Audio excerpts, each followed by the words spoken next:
Welcome to the Gedling Borough's July planning meeting. Just please note this is being live streamed and recorded. Shall we move on to agenda item 1? Do we have any apologies for absence? Councillor Adams. Hello, good evening. Yes, Councillor Sam Smith, and I am in his place. Thank you.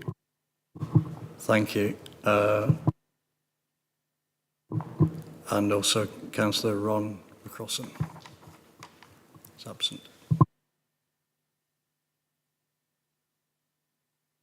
Okay, let's move on to agenda item 2. I'd like to propose the minutes of the previous meeting as being a true record.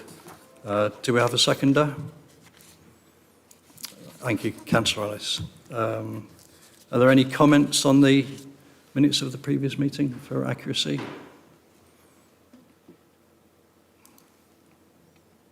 No comments. Okay, shall we go to the vote?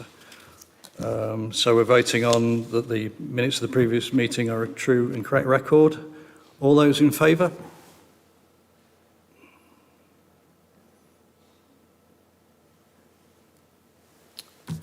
All those against? Any abstentions? Thank you.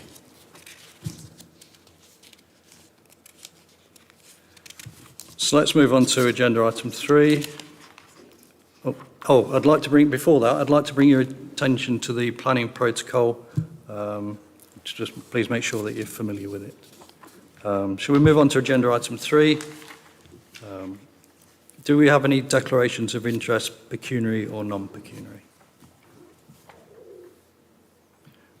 I would like to make a group declaration. There are 2 applications brought by Gedling Borough Council, which is applications 9 and 10. They're both tree preservation order applications, and it will be a group non-pecuniary declaration.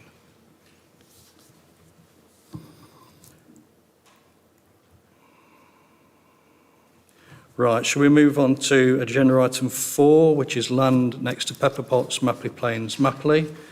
We have 1 speaker, which is Ron Hodges, who's a resident objector. He's speaking on behalf of 3rd Woodthorpe Scout Group.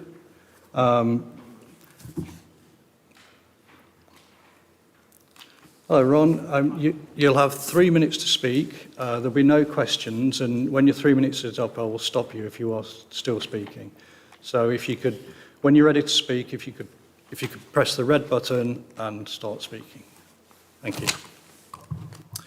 Thank you, Chair. I'm a trustee of the 3rd Woodthorpe St Mark's Scout Group.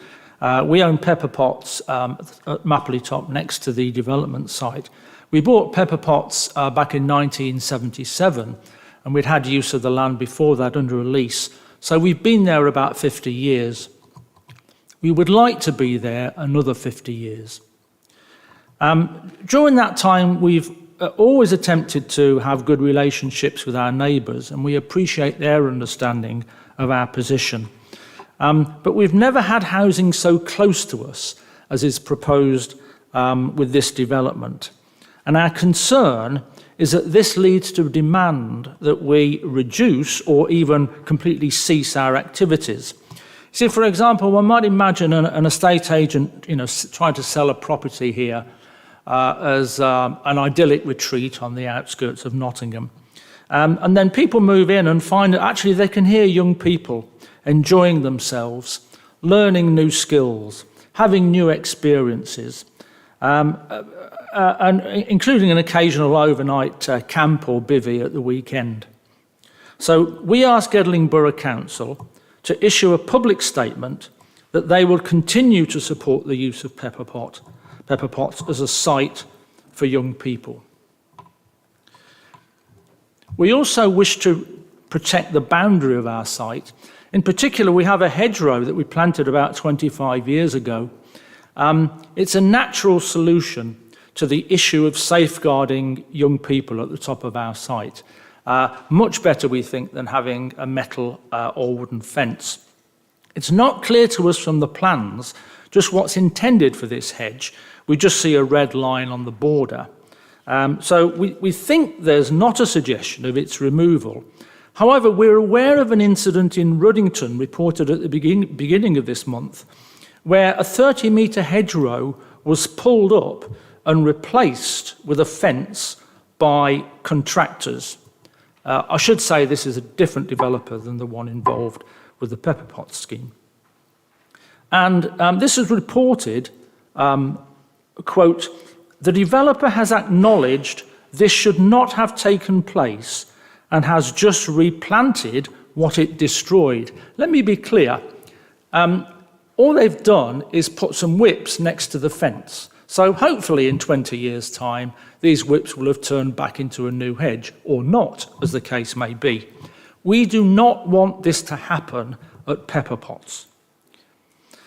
So we ask Gedling Borough Council to ensure in their negotiations with the developer that this hedgerow is protected. In summary... Sorry, Ron, your 3 minutes is up. Okay. Thank you. Can I just say... Okay, Thank you. I'll stop there. Thank you. Oh, could you turn the microphone off, please?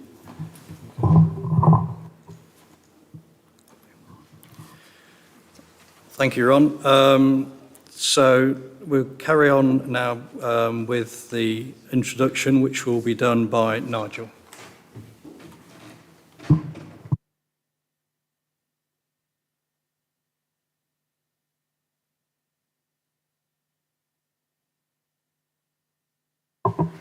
Thank you, Chairman. We've had a late letter from the County Council who've identified that there was an omission from paragraph 6.18 of the committee report in respect of contributions toward the development, and that was a contribution sought toward public transport improvements of £18,500, and that will be spent on 2 bus stops, GEO 565 and GEO 569. They're both within close proximity to the application site, and the request is considered to be justified. So that section of the report is updated accordingly. These are the application site. As you see, it's split into 2 parcels of land. Before I go into the slides, I would just like to add a couple of points about some emails that the councillors have received over the last few days, which have raised concerns in respect of possible noise pollution, air pollution, and the removal of hedges. Paragraph 6.13 identifies the built form that is proposed would have no impact on the trees or hedges in the verge or at the scout hut.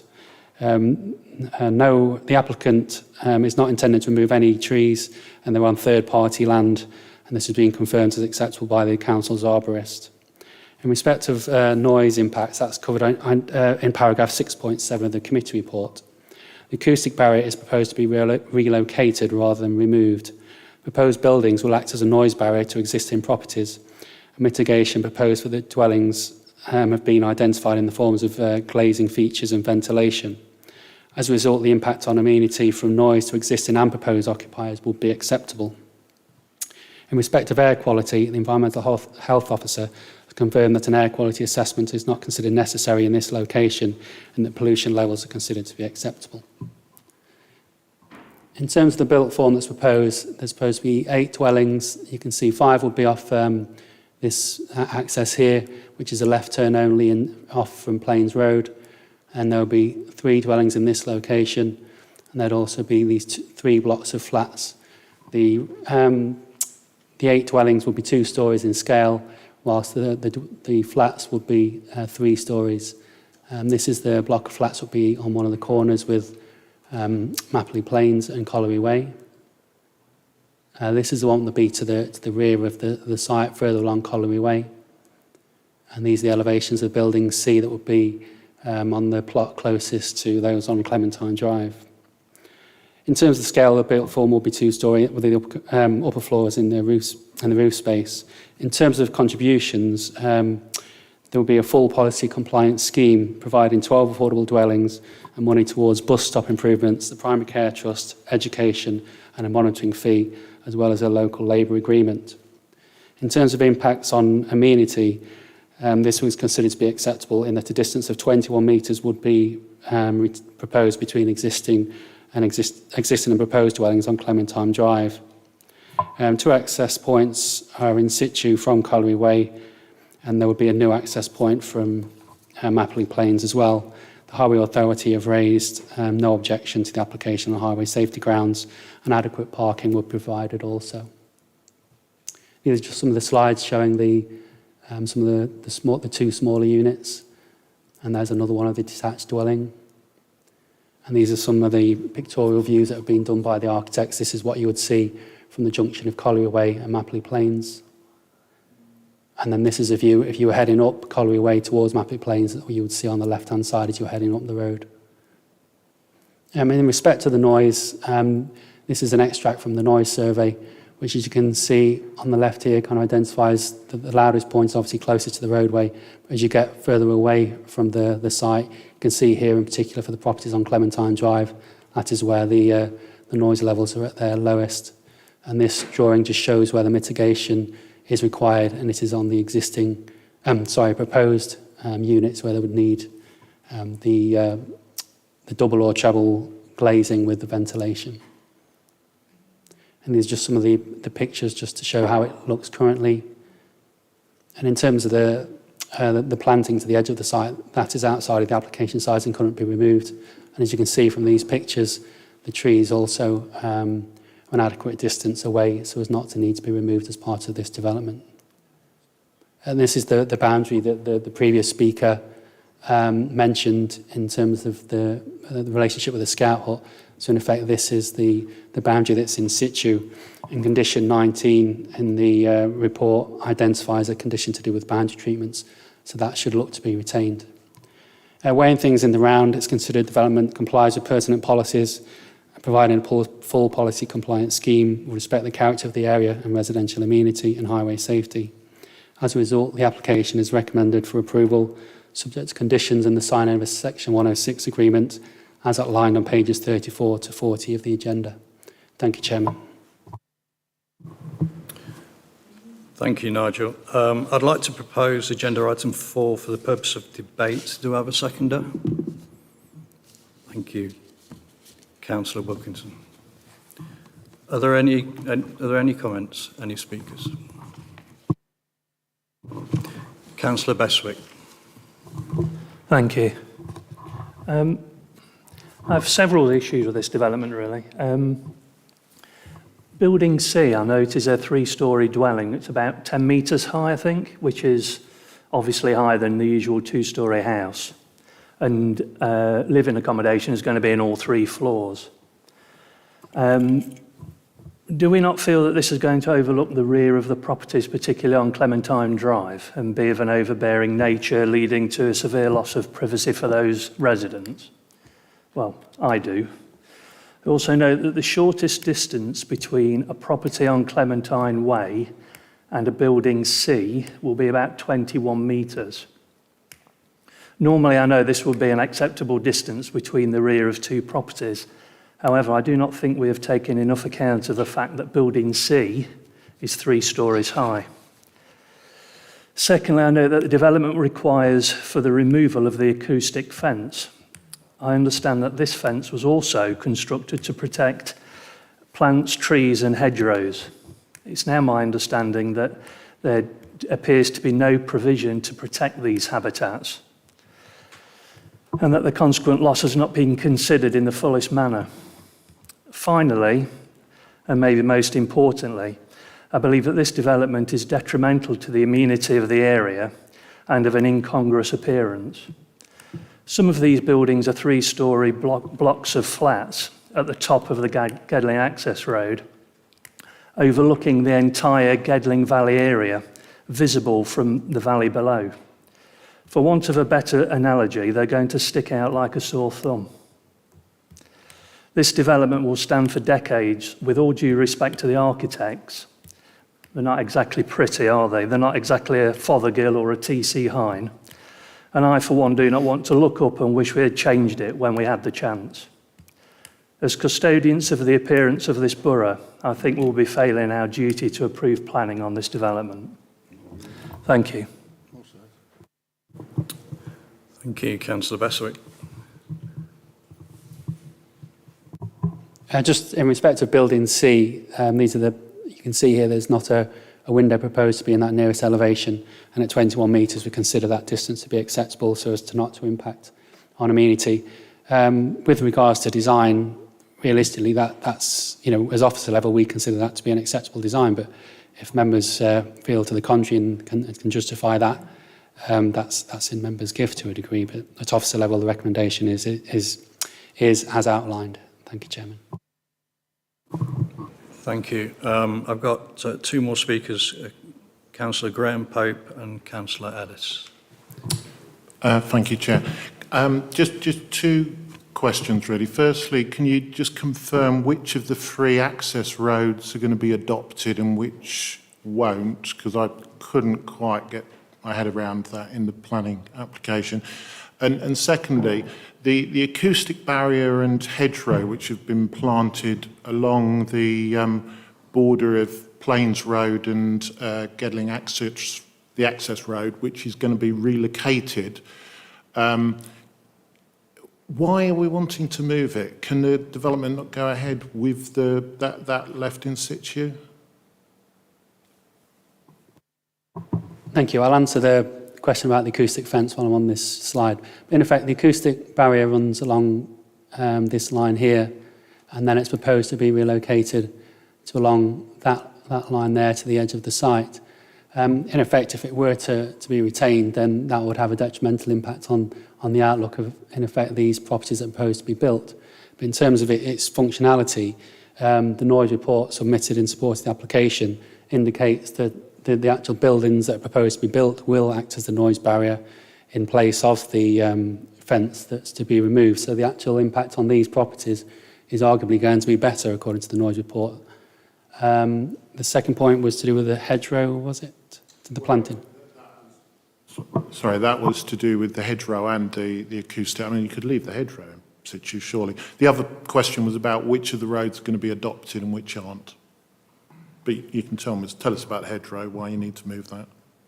Thank you. So I'll, in terms of the adoption of the highway, it will in effect be this part here, and then this section here. But these parts in the kind of lighter brown colour are proposed to be private drives. And in terms of the hedgerow, they actually fall outside of the application site. So the hedgerow wouldn't be affected, and similarly the trees are outside it. It wouldn't be in the gift of the applicant to remove stuff outside of the application site, so that should remain in situ. So on that picture, anything this side of that picket fence is not going to change? It's not in their gift to do so. It's at the boundary of the site will be in effect the fence. So anything outside of it, they've got no right to do so. Thank you, Nigel. Further to Mr. Bryan's comments, I would also add that there's an opportunity here to significantly improve the street scene by the removal of the fence. So what that will expose will be the new residential development comprising of the apartment buildings and the dwellings. With the fence in situ, we'd have a situation whereby there's a huge fence directly adjacent to Colliery Way, and then the new residential development would sit behind the fence. So in terms of good urban design principles, that would seem to fly in the face of those. Thank you. Councillor Alex.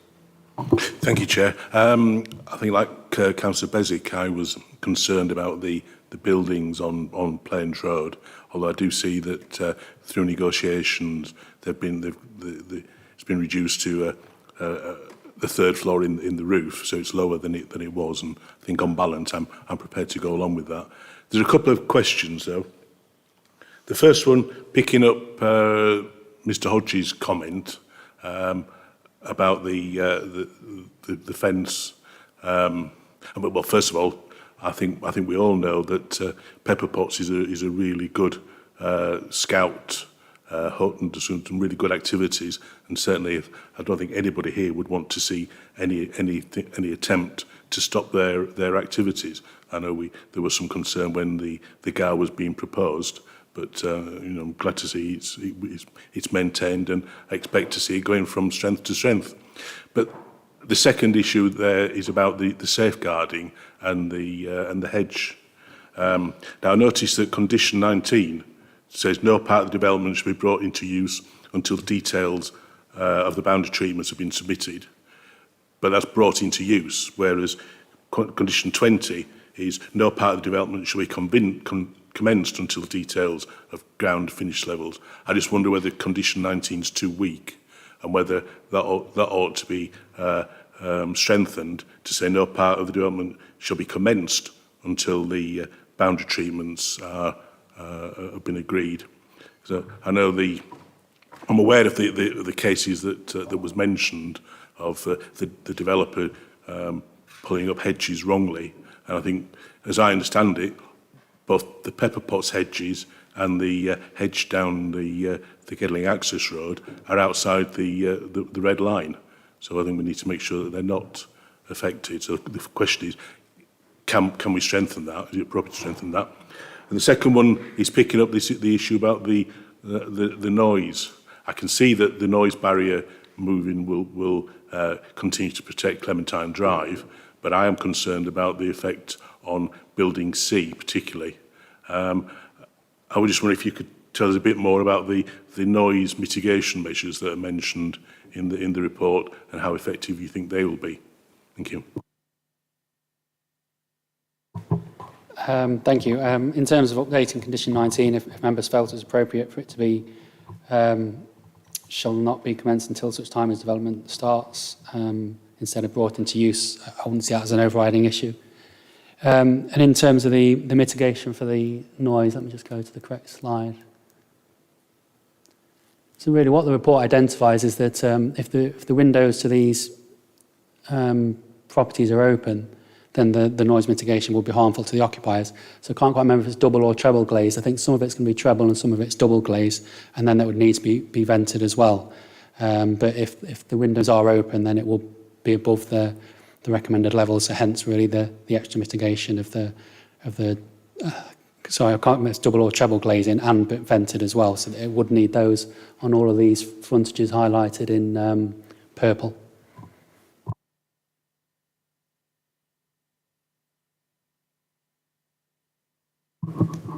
Councillor Catherine Pope. Thank you. Some of my questions have already been asked and answered. I just wanted to check a couple of things. So this might be my ignorance as a new committee member, I don't really understand about why parts of the roads are unadopted when presumably, because it says there's space for the refuse carts to turn around, so they'll be used by council vehicles. So I don't understand what the impact of them being unadopted is, and I know that had raised some concerns. And my other query I had is slightly different in that I note that in the report there was asked for a contribution towards school places because it was considered there aren't currently sufficient in the area, but I understood that the County Council had recently decided not to build a promised school just down the road. So is there enough school places for children to live here or not?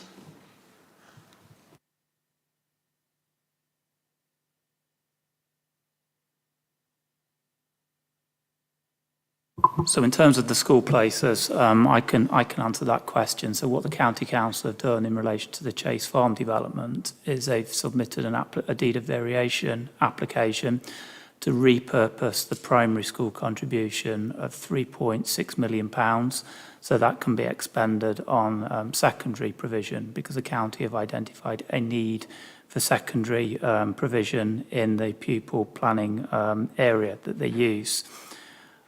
That application's currently being considered and a report will be submitted to Planning Committee. That's anticipated in September. What the county, the information the county have provided is that in terms of residents living at the Chase Farm development, so the Keepmoat site, the evidence that they provided indicates that there are sufficient primary school places within a 20-minute walk of that development. This development is slightly further away from Chase Farm, being at Mapley Plains. But what the County Council have asked for is a financial contribution towards education which includes primary and secondary places. So they've asked for 2 contributions there. So that the situation is that in terms of what the county council are stating is that there's not a requirement for a new primary school at the Chase Farm site, and that existing primary schools presumably could be extended or modified to meet the requirement, and that would make sense in that they're asking for a financial contribution in this instance, which presumably will be used to extend existing primary schools in that pupil planning area. I hope that's clear. And did you have a second question about adoption? Well, yeah, so in effect, these are the adopted bits, and then they've identified really the turn-in area in here, so the refuse should be able to go into here. It does look a little tight in this one, so if it isn't possible, then they'll need to get a refuse collection point close to the site entrance. But there's been no objection from the Highway Authority in respect of what's been identified. No, my question was, therefore, why are they unadopted if the council vehicles are going to be using them? But that might be my ignorance of understanding why roads are adopted or non-adopted. Sorry. It can be a choice of the developer not to have the road adopted. So where a section of private driveway is not adopted, that will be managed by a management company. So just looking at that plan there, the unadopted areas primarily would serve the apartments, and there will be a service charge. Similarly, where dwellings are accessed from unadopted roads, there's usually a service charge which is levied. And as the chairman's just pointed out, that's something that's often put forward by a developer. The Highways Authority will provide comments on whether or not that's appropriate. So with roads that are serving significant amounts of development, not exclusively used by the residents and their visitors, normally the preference will be for those roads to be adopted.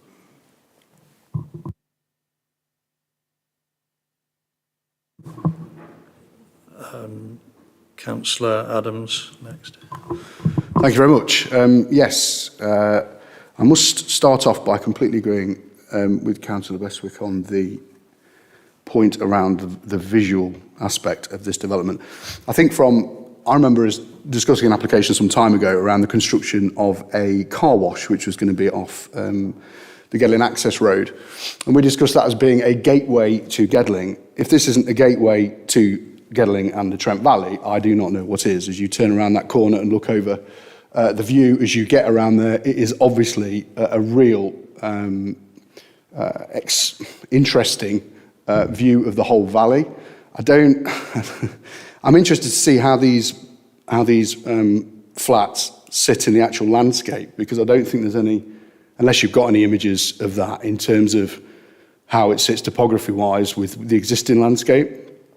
Is that how it is?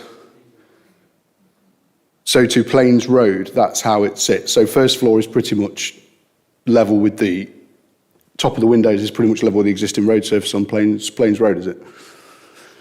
Ish, okay. But again, I find this choice of building odd for this location as well. I get the fact that from a developer perspective, you want maximum return for minimum space. But is this really what we want on those sorts of locations, these real key spots? For me, it's not, and I'm not a fan. The fence location as well, that's been discussed, and the removal of this fence. This is a 2-metre fence. I'm right in saying that, aren't I? Or is it any higher than that? Approximately about 2.4 from recollection, so it's just above 2 metres. So just above 2 metres. So we would be happy with a resident having that as their garden fence. No, it's Councillor Adams, we certainly wouldn't be happy with residents erecting 2-metre high boundary fences in the front garden. Yeah. So as you look at that from Plains Road, that probably, again, levels-wise, if I'm looking at that, we're talking about an actual probable distance of 2 metres from the actual pavement surface to the top of that fence. Do we know what that measurement is, just out of interest? Because I can see, obviously, that fence is located in a dip as well. No, roughly, okay. So this, therefore, plays a little bit on... I don't really understand, therefore, why that fence is too high for those properties. I don't get that, and why that would affect the development in any way for that to be removed. Again, I don't get that. It seems odd to me. I take the point over there as well from Councillor Pope, I think it was, around the unadopted highways aspect, having a number of them in Burton Joyce that we have, and the problems we have of people wanting to adopt them as they move on and situations change in an area. They are a real issue, a real issue. And I don't understand, again, in these sorts of developments, why, when authorities are in control of such developments, we aren't helping ourselves, but instead we're almost setting ourselves up for issues in the future of both maintenance. You know, it's very simple. If it comes under the local highways department, we know where to go to get things resolved. This concerns me about, again, the future maintenance of this site. And finally, my last point is around parking. Does it meet our parking requirement for the volume of properties? Or are we taking a slight hit on that in order to ensure the development gets through? Thank you. Thank you. The main concern really, if the fence were to remain in situ, is just the close relationship, in particular with the building C and the outlook it would have, really looking, at the fence. In terms of the parking, that's covered in, I can't think of the paragraph of the report, but yeah, it meets the requirements. So in effect, each of the larger detached properties have got the 3 parking spaces, and the flats comply. I think it's 0.8 if the one allocated. So the parking provision is adequate. And really, in terms of the adoption of the highway, I think that's really been kind of touched on. It's not that uncommon to have, a certain number of dwellings access off private drives, and the large 2 blocks of flats in this location, that is going to be to an adoptable standard with the footway either side. Thank you, Chairman. Thank you, Nigel. I would just repeat the point that I made earlier on. There's an opportunity here to enhance the Mapley Plains and the street scene on Colliery Way by removing that fence, and the new residential development will be directly visible in the street scene. So I absolutely agree with Nigel that this would create issues in terms of the outlook for the occupants of the properties. But I think a key issue here is that there's an opportunity to enhance the street scenes by removing the fence and relocating that towards the rear boundary of the site. Thank you.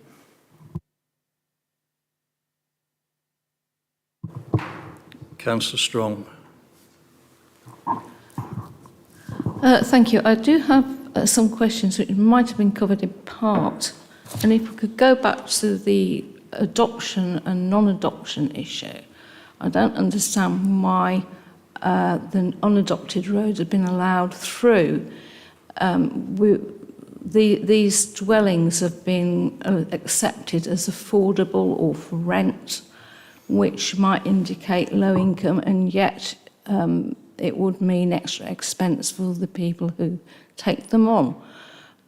In the area to, I'm not sure if it's the east or the west, near the side where Pepper Potts is, we've got a barrier down the middle, almost as if to separate those from the houses and the flats. And I think it seems to me that the entry from Mapley Plains is totally unnecessary.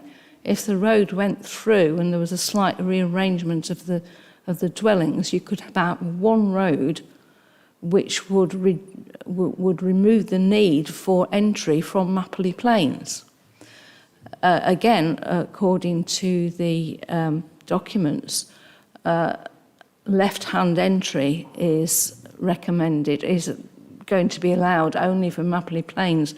The same conditions on there also should apply to the turnings on Colliery Way. Otherwise, you're going to have a lot of crossing over a carriageway on a very busy junction. That is still all the adoption. I think it's unnecessary. The other issue that I was concerned about is, well, there's two really. The provision of EV charging points is very restricted for the flats. Now, these flats are going to be there for a long, long time after it becomes more common to have electric vehicles, and to have 5 charging points for all those flats when the houses have got a better provision, it would seem to be short-sighted. And I realise that it says at least 5, there may then be more, but surely the developer should put a point in for each parking place. There might be a bit of a scrum about parking in the future. Anyway, another issue I noticed from the building B has got an option for a lift. The other 2 flat buildings don't. This would mean this would restrict access for people who might need accessible flats. These are design issues, but I wasn't sure whether they're planning issues or not, but I felt they should be asked. Perhaps you could enlighten me. Thank you. Thank you. In terms of the affordable, so there's going to be 4 units in there that will be affordable, and they will be accessed off a private drive, so that would have to come under the control of the management company. In terms of the 8, which would be in this building, they will be all accessed off the adopted highway. In terms of like possibly linking these, these units through with that access point, I guess the most you can say realistically is the Highway Authority have raised no objection to the proposed access point off Plains Road, so it's not considered to be detrimental to highway safety as identified. And then in respect to the EV charging points, that was, I'm afraid I wouldn't know the guidance per se what the Environmental Health Office was quoting from, but I think I can only assume in the air quality document that perhaps the provisions for the flats is lower than the housing, but in effect the EHO was specific in the draft conditions that were sent to us that the provisions for EV charging should be lower for the flats than it should be for the detached, but I'm sad to say I don't know the air quality document to be able to quote it verbatim, I'm afraid. So to add to what the advice that Nigel's provided in terms of EV charging points, this is something that we can review going forward. So our expectation is that dwellings, they have 1 EV charging point for each property. We don't have any specific planning guidelines, but going forward, I can provide assurances to members that that's something that's going to be reviewed, that we can set out specific requirements for apartments as well.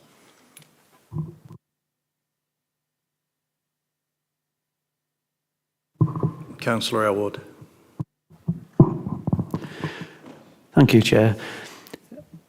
I think my main concern is with the acoustic fence, and I understand that there is a tension between the visual impact of the existing fence on the streetscape, as Mr. Avery mentioned. It doesn't look pretty, and in a sense, the removing that would actually enhance any new buildings on that site.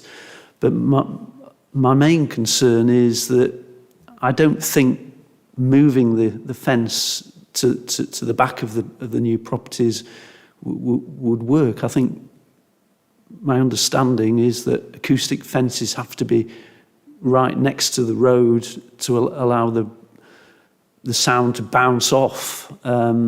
So I still have concerns that it's going to affect those properties that are there at the moment. Obviously, we've got the new properties, but they're sort of newcomers to the area, and the people who live there at the moment, they're going to get the brunt of the impact of the extra noise. And to be honest, I mean,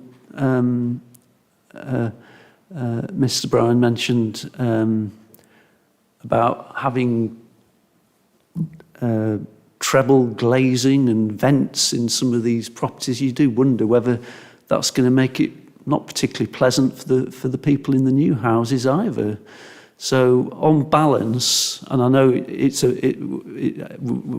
everything in planning is balancing the considerations. On balance, I would have preferred the acoustic fence to have stayed where it was, and then the rest of the development I think would have been okay. But so that is my main concern, and it is making me not amenable to voting for this application, I'm afraid. Thank you.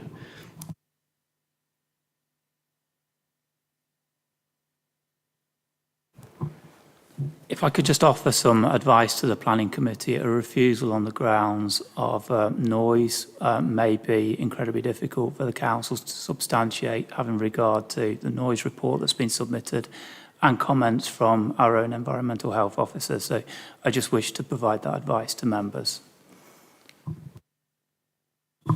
Thank you. Councillor Wilkinson. Thank you, Chair. I did initially have concerns about the acoustic fence. I mean, we've all received a number of representations from nearby residents on it. However, I have been reassured as to the value of resiting it, and certainly in terms of moving it from its current location and the effect that retaining it as it in its current location would have on the amenity of the new properties. So I'm comfortable with that. I would like to return to the issue of boundary treatments, and I completely sympathise with the concerns that Mr. Hodges expressed. We have conditions in about boundary treatments, and that we need to see sight of that before that, and we need to approve the boundary treatment. But we still see developers, whether it's by deliberately or accidentally, ignoring them.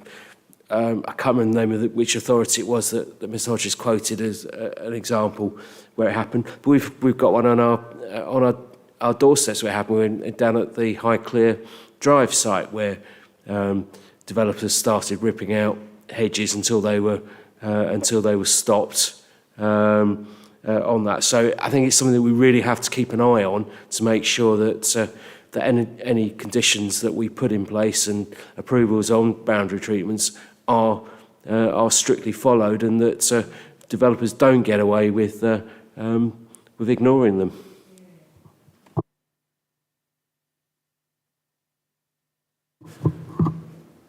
Thank you. Are there any more speakers? Councillor Greensmith. Thank you, Chair. I've been listening to the various councillors, and as the committee will know, I am a new member on this committee. I have quite a lot of concerns around all the things that we've debated about this evening: the fence, the acoustics, the noise, the design of the properties. Bearing in mind, as my fellow councillor Stuart Beswick has alluded to earlier, could we not look at the overall design being a gateway into the borough? I really don't think it looks very aesthetically pleasing. As a package, I think it's not the right sort of thing for this site overall. I do wonder, I don't know, I'm posing the question, as I've alluded to, I'm a new member on this committee. Could we not go back to the developers and talk to them about it in some way or another? As it stands, I personally don't like what I'm seeing and hearing. Thank you.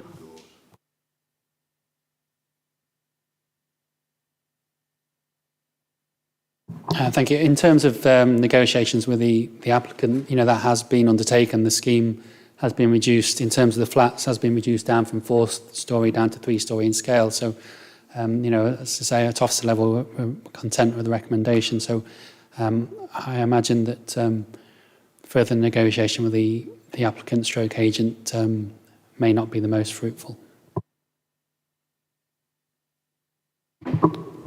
Thank you. Any more speakers?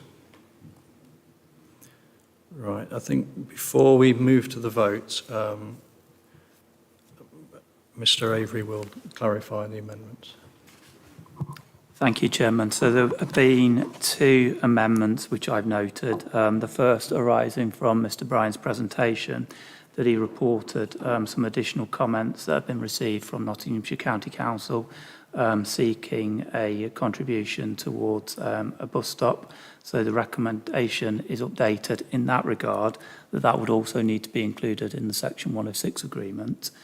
And also, following on from Councillor Ellis's comments in relation to condition 9, and that is boundary treatments, that there's an amendment to that condition to change the wording.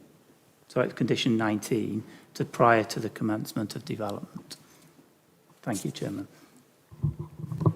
Thank you. So we're going to move to the vote on agenda item 4 with those 2 amendments. So it's the land next to Pepperpot Mapley Plains, and the recommendation is to approve. All those in favour?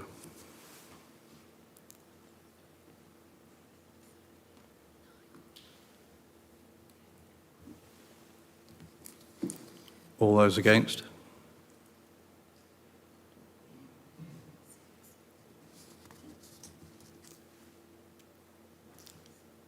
Thank you. Any abstentions?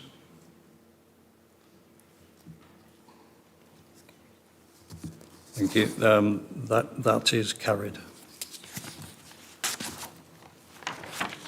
So we'll move on to agenda item 5, which is the application regarding land off George's Lane, Calverton. I have 1 speaker on this matter. The speaker is Matthew Limrose, who's the director of AW Lim Funeral Directors and Undertakers. They are the applicants. Matthew, if you'd like to come to the lectern.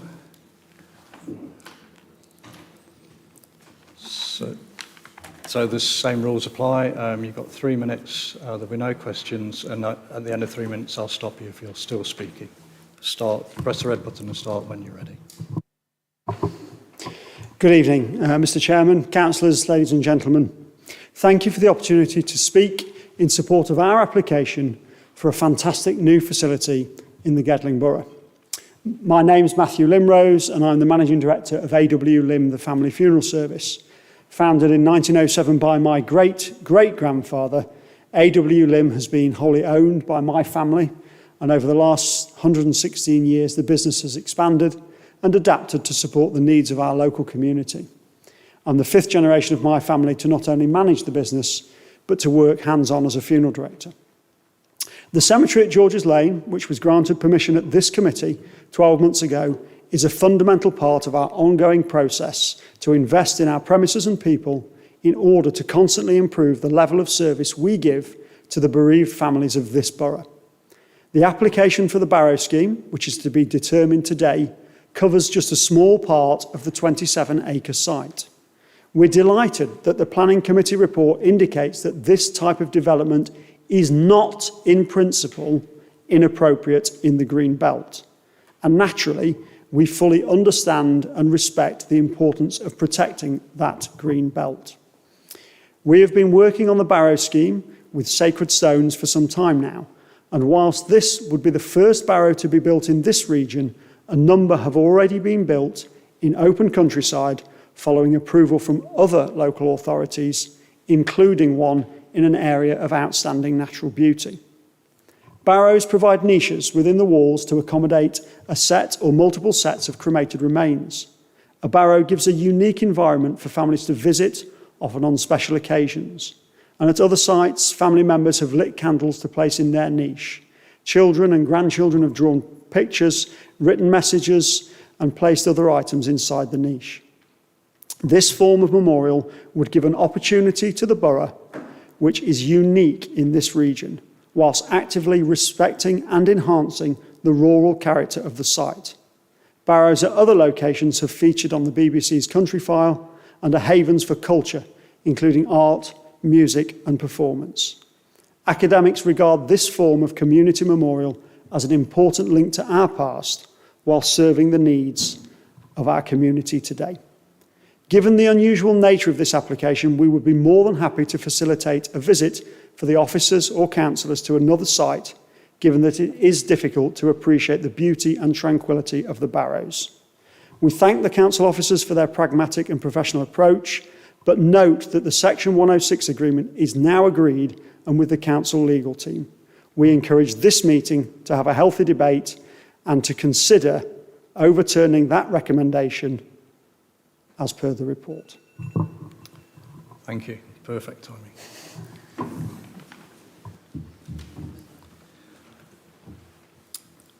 Okay, Nigel will introduce this report.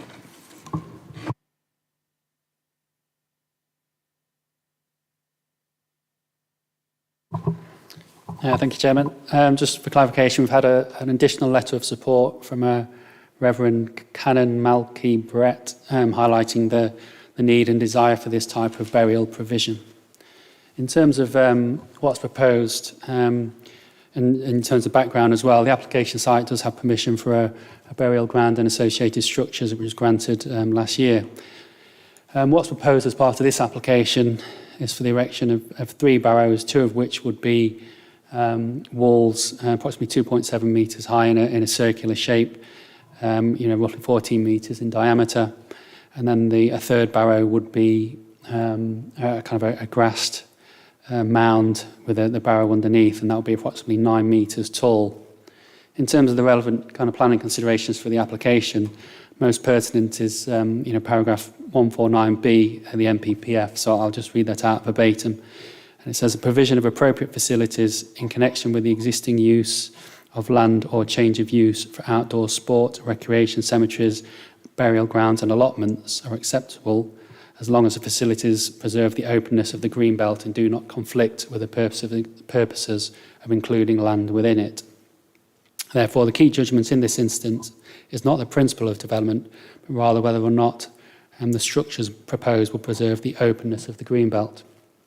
And you can see here from the slides where the 3 barrows would be, and just an aerial view, and this just shows it in a bit more detail. These are the 2 circular open barrows, and this is the third one, which would have be 9 metres tall. And this just shows the sections of the barrows in situ. But in effect, the main concern of officers really is the impact on openness. And in particular, barrow 3, which would be 9 metres tall and would be quite a prominent feature, despite being a green feature within the green belt. And really very much on balance, we think that impact within that green belt environment would be quite significant. And therefore, we believe that because of that visual impact and impact on openness, that we can't support the application. The application is therefore recommended for refusal, as outlined on page 52 of the agenda. Thank you, Chairman. Thank you, Nigel. I'd like to propose agenda item 5 for the purpose of debate. Do I have a seconder? Thank you, Councillor Graham-Pope. Are there any speakers? Councillor Walker. Thank you, Chair. As you all know, I'm one of the ward councillors for Calverton.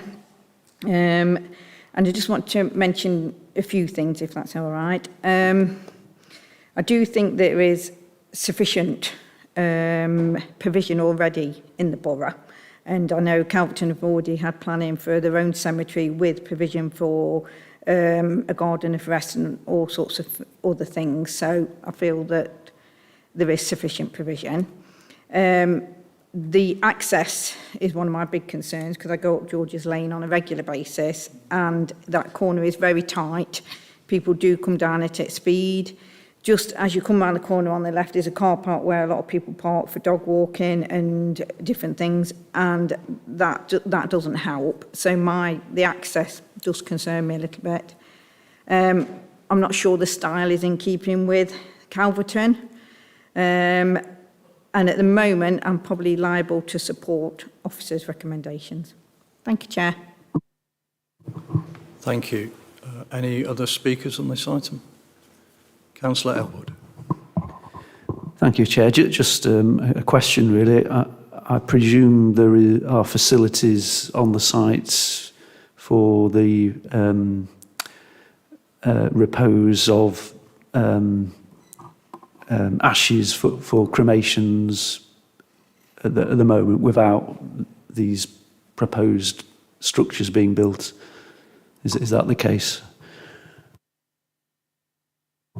My understanding is that they'd have to be kind of interned into the ground, you know, in the absence of these structures. Councillor Adams. Thank you. Yes, here we are again with another Greenbelt development. I think what specifically with this one, my concern is the size of it, as well as the access, which has already been mentioned. I do wonder why barrows are traditionally built on Greenbelt land rather than brownfield sites, as a point.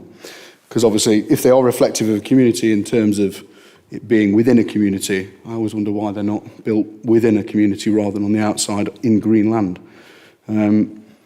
My concern with this is that the Greenbelt would be affected, and it would cause harm and damage the openness as a result of the actual size and scale of the structure.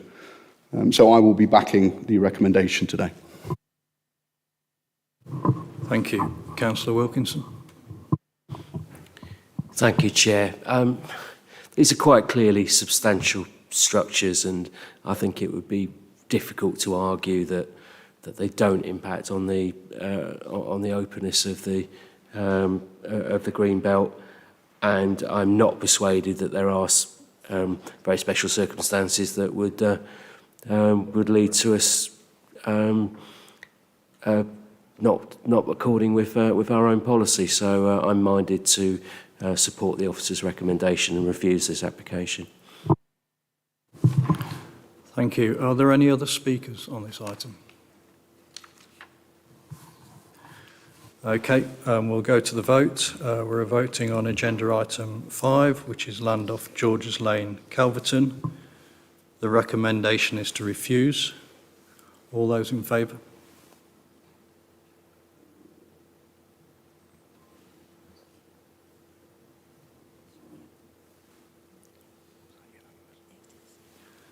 Thank you.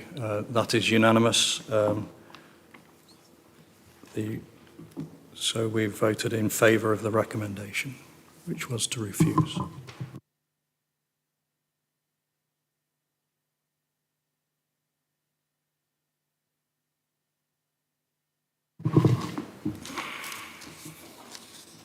We'll move to agenda item 6, which is application at Sarville, Stoke Lane, Stoke Borough. We have another speaker on this item. The speaker is Dave Fox, who is the production manager of Sarville Limited, the applicant.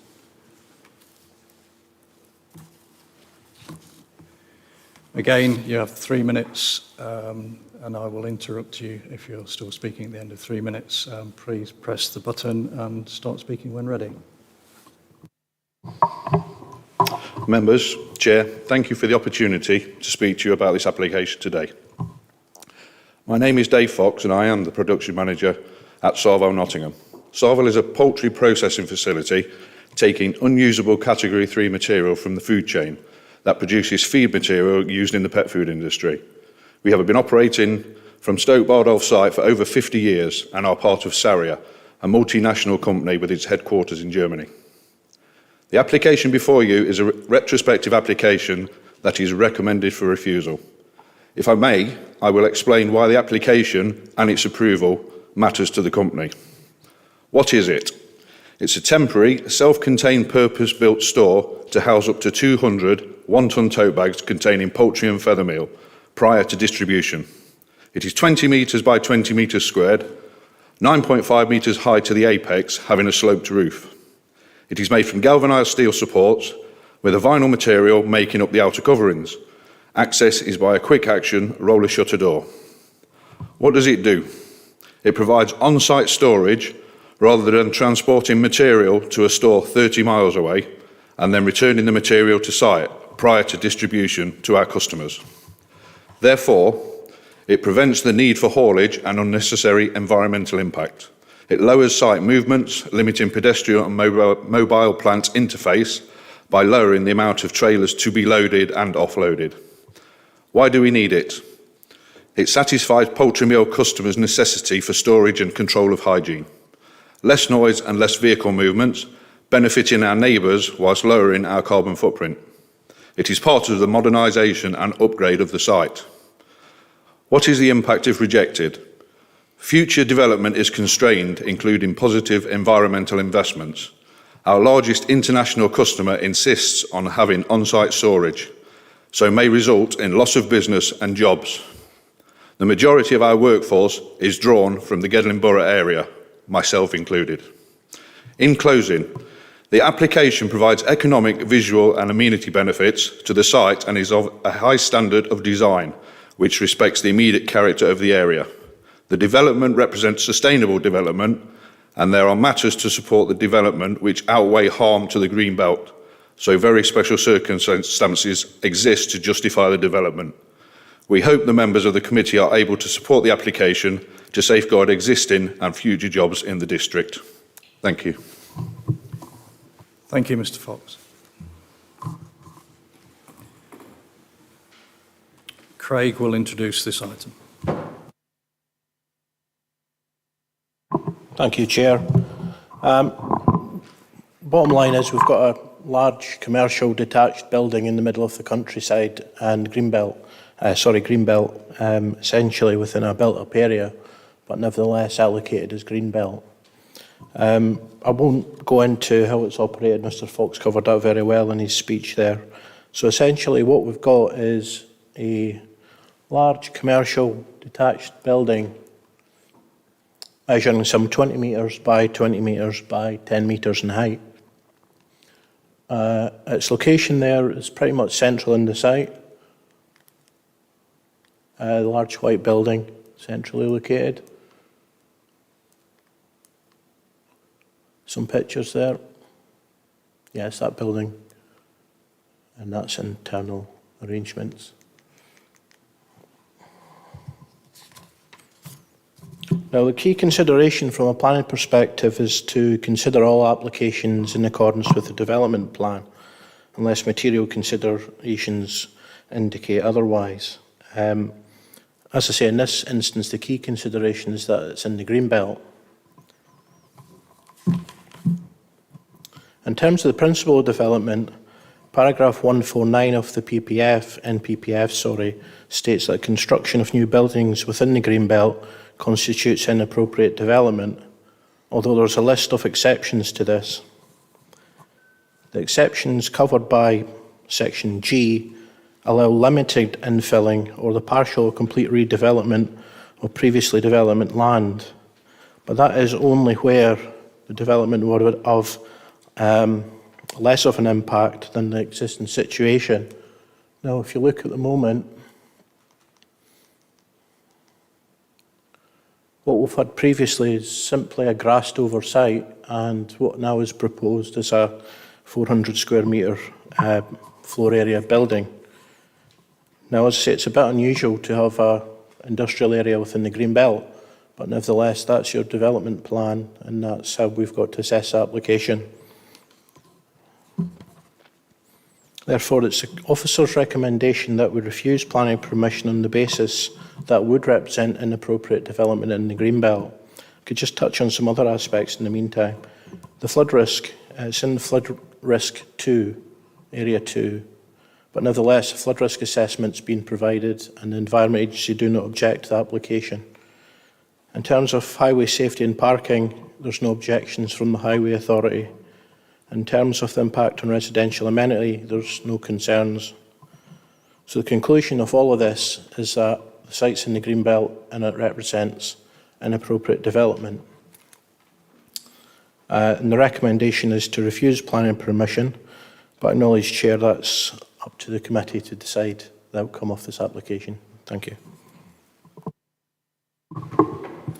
Thank you. I'd like to propose this agenda item 6 for the purpose of debate. Do I have a seconder? Thank you, Councillor Strong. Yes, I'm rather intrigued by the proposal that it impacts on the green belt. Oh, I'm sorry, I'm seconding. Sorry. I wanted to speak. I think I've made a mistake here. Thank you for seconding. No, well, I wasn't meaning to. Thank you. Do we have any speakers on this item? Councillor Strong. Right, second time lucky. I'm a bit intrigued, as I was saying, about the fact that it might impact on the green belt. It's in the middle of an industrial area.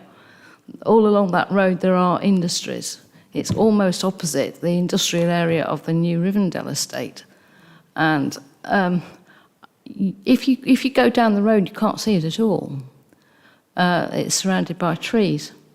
So can we justify it a little bit more, please, about the impact on the green belt? Thank you.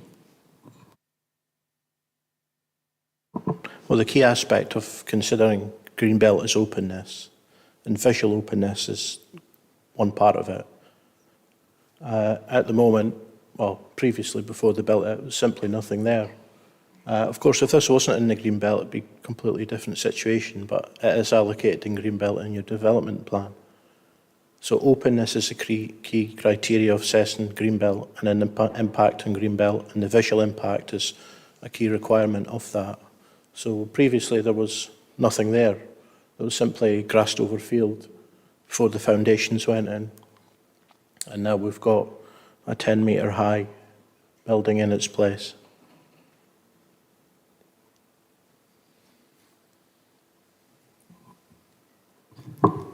Thank you. I've got two more speakers, Councillor Ellis and Councillor Pope. Thank you, Chair. This came from the planning delegation panel. Essentially, we had a long discussion on this, and we're keen that the green belt issues are considered. Clearly, we all support the green belt and wouldn't want to do anything to harm it. However, as Mr Miles has explained, there are exemptions, and the report itself accepts that the building constitutes partial redevelopment, and so the test is whether it has a greater impact on the openness of the green belt. And those photographs, I think, show that if you look at it, the context of this building, it is a building. It's in the middle of an industrial estate. It is not an open green belt. So I think it passes. Personally, I think it passes that test. But secondly, I think we've heard from Mr Potts the economic arguments for the development, and I think that they, to my mind, they constitute very special circumstances of protecting employment in this area. I say, if you go back to the context, the whole area is an industrial estate. It's not a nice green belt. So I'll be voting to oppose the recommendation to refuse, and then hope the members will go along with that, and then move to approve it and let it get on with it. Thank you. Thank you. Councillor Catherine Pope. Oh, excuse me, Councillor Pope. Craig, did you want to say anything on those comments? No comment, thanks. Councillor Catherine Pope. Thank you. I agree with the points raised by the previous two speakers. I don't believe anyone's ever looked across that site and thought, what a lovely little patch of green grass in the middle of it. Without wishing to sound rude, it does sound a bit like computer says no, and some common sense needs to be applied, I think. Thank you. Just only had to say it was allocated in the green belt when the development plan was made by Gedling Borough Council in 2018. Thank you. Councillor Bestwick. Thank you, Chair. Similar to what others have said, I mean, yes, it's green belt, and there's probably nobody more determined to protect the green belt in the borough than myself, but sometimes we do have to be practical as well. And this is green belt, but what looks like a brownfield site. And I believe one of the tests is that we need to ask ourselves is, does it really have a greater impact on the openness of the green belt or not? And if it doesn't have a greater impact on the openness, then I believe that we can allow the development to, well, I was going to say to go ahead, but it's already gone ahead. I've been there myself, I had a look at it, and I personally feel it doesn't have a bigger impact on the openness. Thank you. Thank you. Councillor Wilkinson. Thank you, Chair. If we were starting from scratch, we wouldn't have this whole site there in the first place, but it's there and it's allowed to be there. So then we've got to look at, is this construction really impacting on the openness of the green belt? It's an industrial estate, whether it's technically in the green belt or not. I think if we refuse this application, I think people will rightly look at us and say, well, really, is this green belt, even if it technically is? I'm satisfied that this does not impact the openness of the green belt, and I'm also in support of Councillor Ellis's comments. I'm inclined to support the the granting of this application, so opposing the officer's recommendation. Thank you. Councillor Adams. Thank you, Chairman. Yeah, a couple of things. I wonder if Mr Avery would give us a definition of what the green belt is, please, because I think that could be quite useful in this debate. Secondly, the land itself, once it's built over, does that change the land underneath the structure? Does that then become brownfield automatically? And I think, in fact, the other thing was, could we just have a little quick look at that aerial view shot again, with it before and after, please? Thank you. Thank you.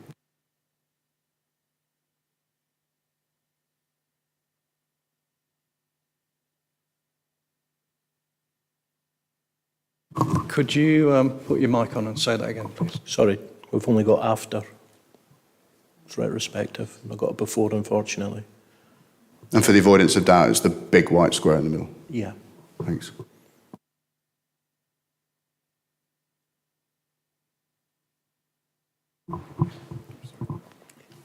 Thank you, Councillor Adams. So Section 13 of the MPPF provides advice in relation to greenbelt land. So paragraph 137, that states the government attaches great importance to greenbelts. The fundamental aim of greenbelt policy is to prevent urban sprawl by keeping land permanently open. The essential characteristics of greenbelt are their openness and their permanence. Greenbelt serves 5 purposes: to check the unrestricted sprawl of large built-up areas, to prevent neighbouring towns merging into one another, to assist in the safeguarding the countryside from encroachment, to preserve the setting and special character of historic towns, and to assist in the urban regeneration by encouraging the recycling of derelict and other urban land. I could continue reading from the MPPF, but there is a section, as I've stated, in the NPPF, and that attaches great importance to green belts. And just on the land designation as well, please. Once the structure is now there, does the land underneath it remain as greenbelt or does it become brownfield? The land, the site in its entirety is situated within the green belt. The only way green belt boundaries can be changed is through a review of the local plan. The local plan was last reviewed, so the local planning document was adopted 5 years ago in July 2018. Thank you. Councillor Pearson? Okay, thank you very much. Any more speakers? No. Right, shall we move to the vote? So we're voting on agenda item 6, Sarville Stroke Lane, Stoke Bardolph. The recommendation is to refuse. All those in favour of the recommendation?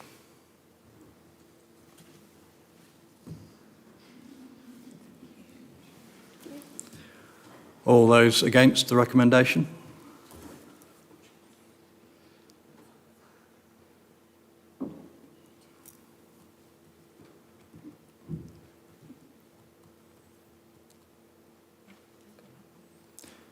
Any abstentions?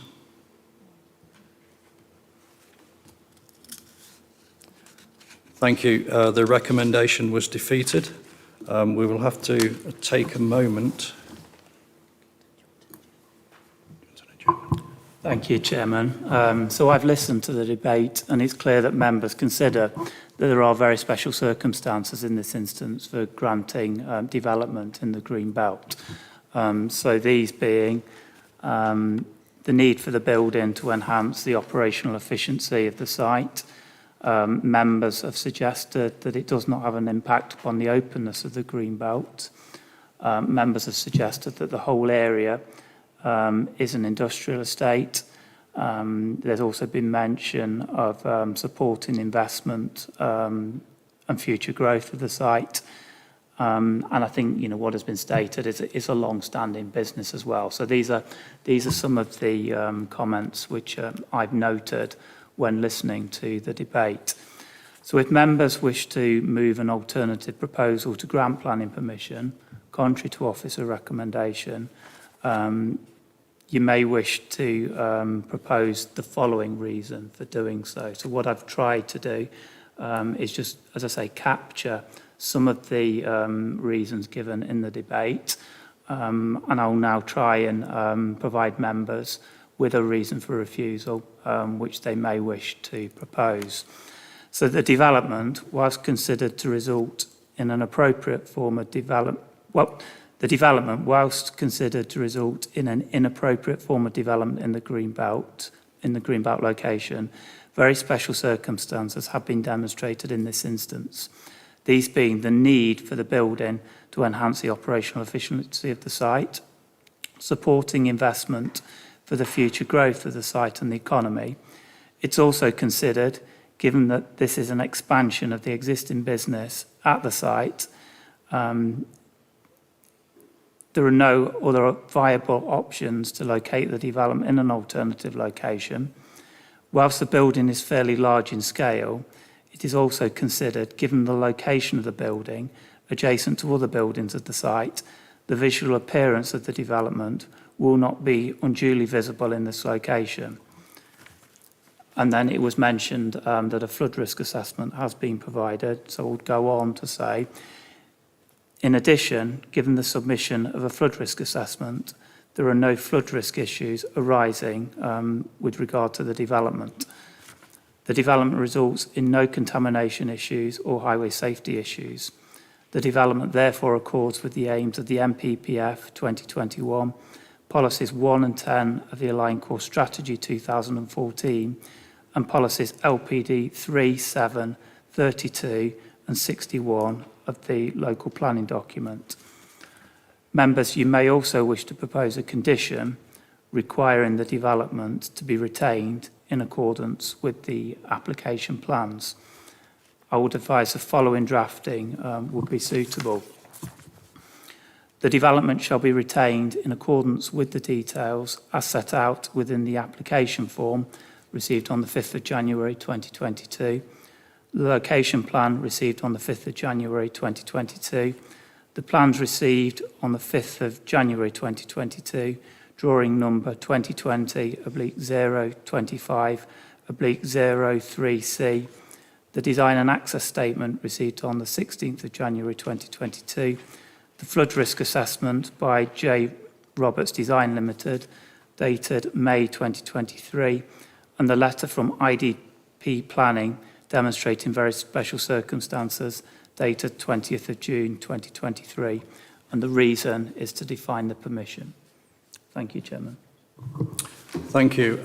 Do I have a mover of the new proposal as stated by Mr Avery with the recommendation to grant? Councillor Ellis. Do I have a seconder? Councillor Gibbons. Okay. Are there any members who want to speak on this item? Councillor Ellis. I'm not saying much more, Chair, because we've talked about this. Just wanted to thank Mr Avery for a comprehensive alternative recommendation. Thank you. Thank you. We'll go to the vote, and the recommendation as stated by Mr Avery and the recommendation is grant permission. All those in favour?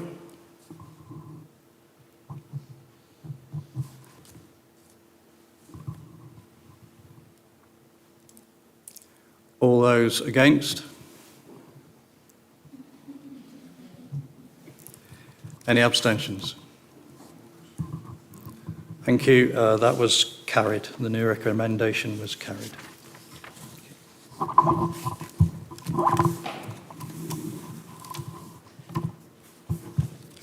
We move to agenda item 7, which is site of 4 Deeble Street, Netherfield, and Nigel will present this item.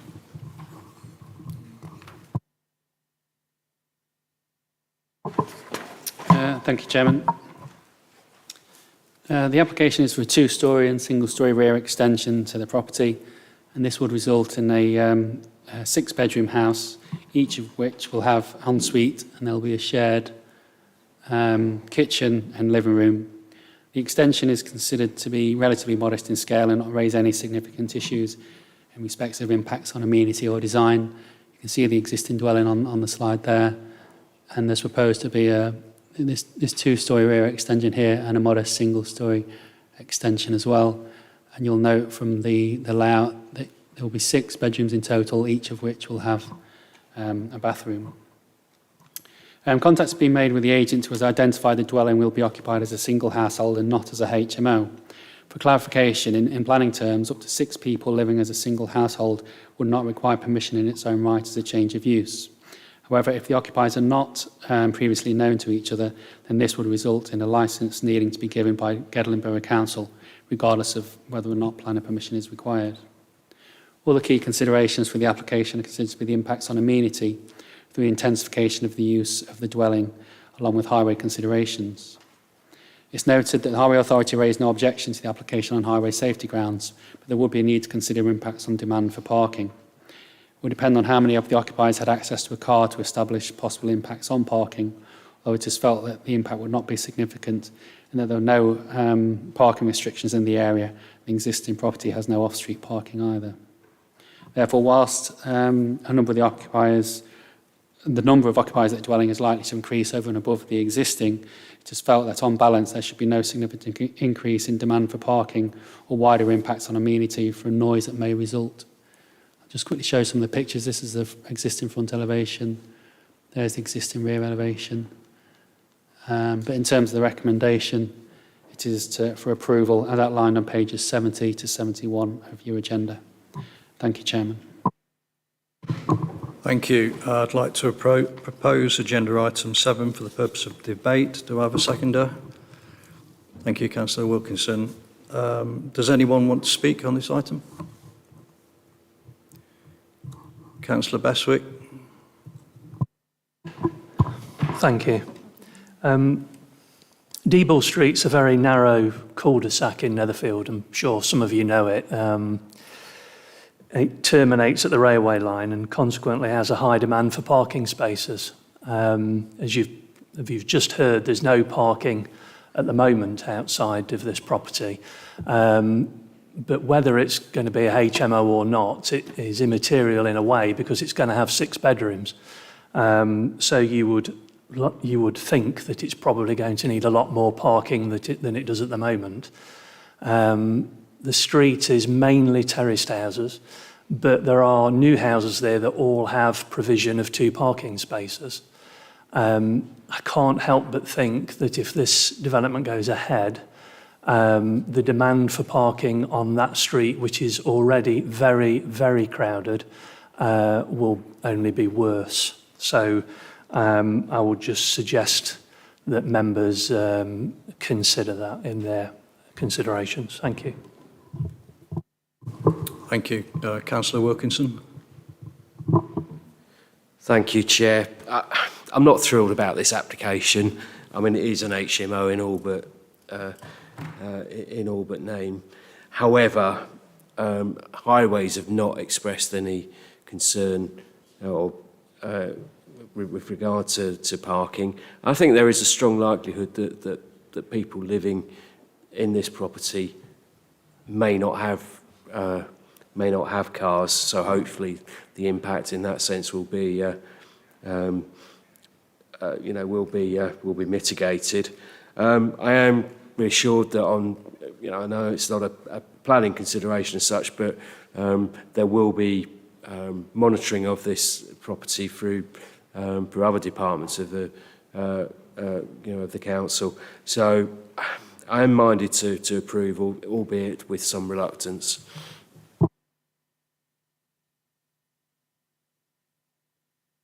I think, did I have Catherine Pope? Thank you. Thank you. I was irritated in this in the reports that both the Highways Authority and in consideration of residential amenity, concerns were raised, but then decided, having highlighted those concerns, on balance not to support the plan. And I just want, at what point does the accumulation of concerns by different agencies amount to a significant concern? And I'm also frustrated that if this was a new development, there would have to be provision of parking. And I can fully understand local residents' concerns about the impact of a house with potentially 6 extra cars all trying to park in limited area, and I'm mindful that if that area should become permittable in the future, that a house with 6 bedrooms would still only get 2 residential parking permits like everybody else. So, I mean, I understand that none of that is probably a planning reason to reject it, but I'm just frustrated that all these things are pointed out and yet we still approve it.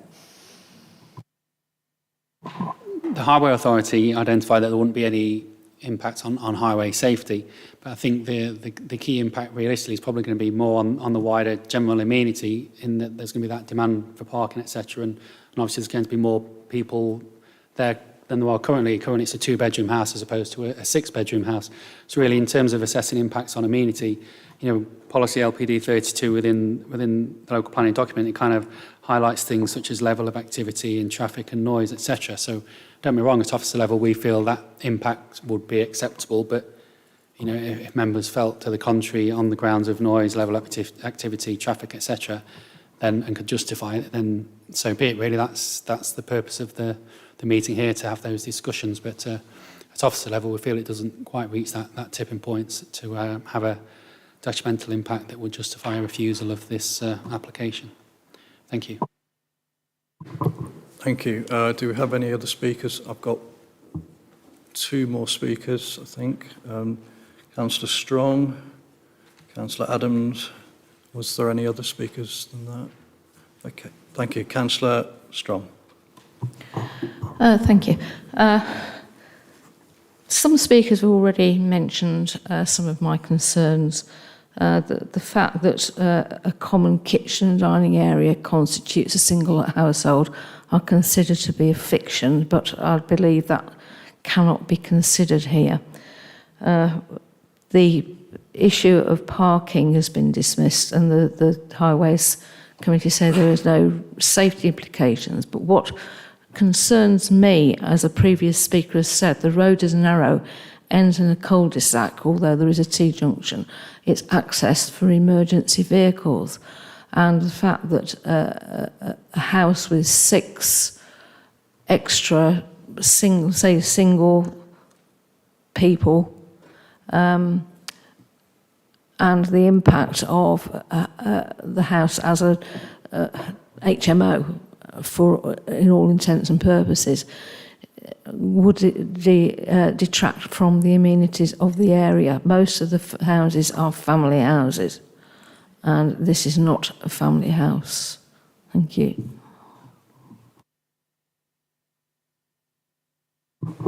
Thank you. Councillor Adams. Thank you. Yes, I agree with what was said around the, obviously the highways assessment is based on safety rather than the numbers of cars, as it were. But obviously that's Gedling's responsibility as far as allocation of parking for applications. Just on that, I mean, one of the biggest complaints that I hear is around the volume of traffic through Netherfield. Increased volume of traffic regularly is made as a point to me. And I think even though we may assume a house with 6 bedrooms and 6 bathrooms is designed for a single occupant family based on the description, the fact that that potentially does put another 6 cars on the highway causes a massive issue, again, for that street that's already packed with cars, that already we have issues with getting bin lorries down, never mind emergency vehicles, to a lot of these streets in Netherfield already. And in fact, there's a lot of missed bins in those areas specifically because of the width of the road within them. So, you know, we're already struggling to service the volume that is already there, and yet we're insisting on adding additional volume into it with this application. It's no hidden factor that I have real concern about Netherfield, and it's change from, somebody mentioned it earlier, from an area that is a family area traditionally with accessible low-cost housing for families, that is disappearing. And as a result, we face another 6-bedroom application, and it feels like without the protections. We obviously had a debate some time ago about whether Article 4 could be put back into place here. And it seems, again, this is another one of those opportunities where they should have been there for us. And obviously what we've not talked about, what adds to that with 6 people in a property, we've talked about cars that they bring, but there's also potentially the delivery of things. Most people now have internet deliveries, which obviously come via van. So that's that additional traffic of potentially 6 people within there as well as the removal of waste from a house. How many bins does a property with 6 people have in it as well? Another concern, you know, again, how much waste is going to be created, and how many bins do we have, and where are we going to locate the volume of bins? So yeah, it's not something I'm in favour of, and as a result of this, and again in an area that for me is already bursting at the seams, I'll be voting against it. Thank you. Do we have any more speakers?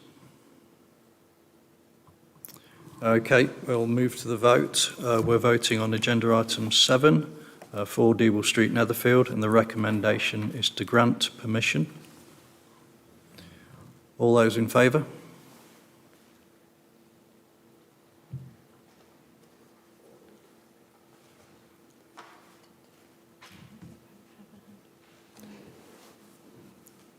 Councillor Strong, did you raise your hand?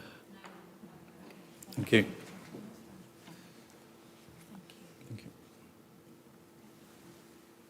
Thank you. All those against?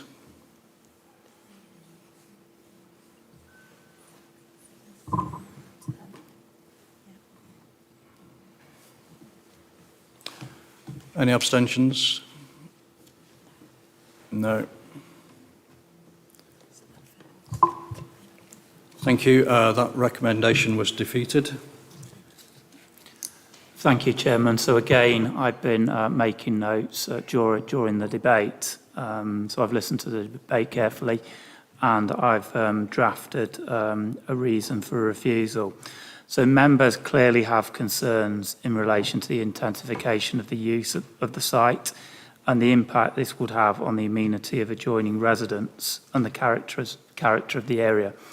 Members are also concerned about the additional demand for very limited on-street car parking, and I would advise members that there's no evidence to refuse this on highway safety grounds, and that any refusal should be, in terms of highways, that should be directed towards that additional demand for, what members, were stating is limited on-street car parking. So if members wish to move an alternative proposal to refuse permission, contrary to the officer recommendation, you may wish to provide the following wording. The proposed development would, by reason of the intensification of the use of the site, have an adverse impact upon the residential amenity of adjoining and nearby residents and the character of the area. The proposal would also result in additional demands for very limited on-street car parking to the detriment of existing residents. The development would therefore be contrary to policy LPD 32, amenity. Thank you, Chairman. Thank you. Is there a mover of the new proposal which would have a recommendation to refuse? Councillor Graham Pope. Do I have a seconder? Councillor Henry Wheeler. Okay, the new recommendation is for item 7, as mentioned by Mr. Avery. The recommendation is to refuse. I may have got ahead of myself. Does any councillors want to speak? No. So the recommendation is to refuse. All those in favour? Oh, sorry, not me.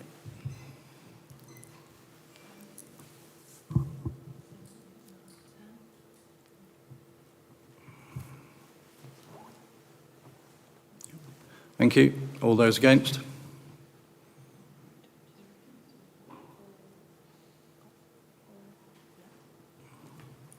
Thank you. Any abstentions?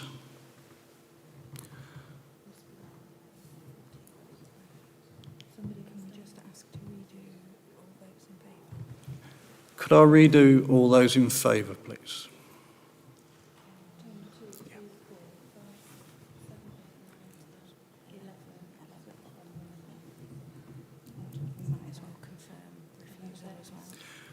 Well, just so it all adds up, to be clear, we'll confirm refusal as well.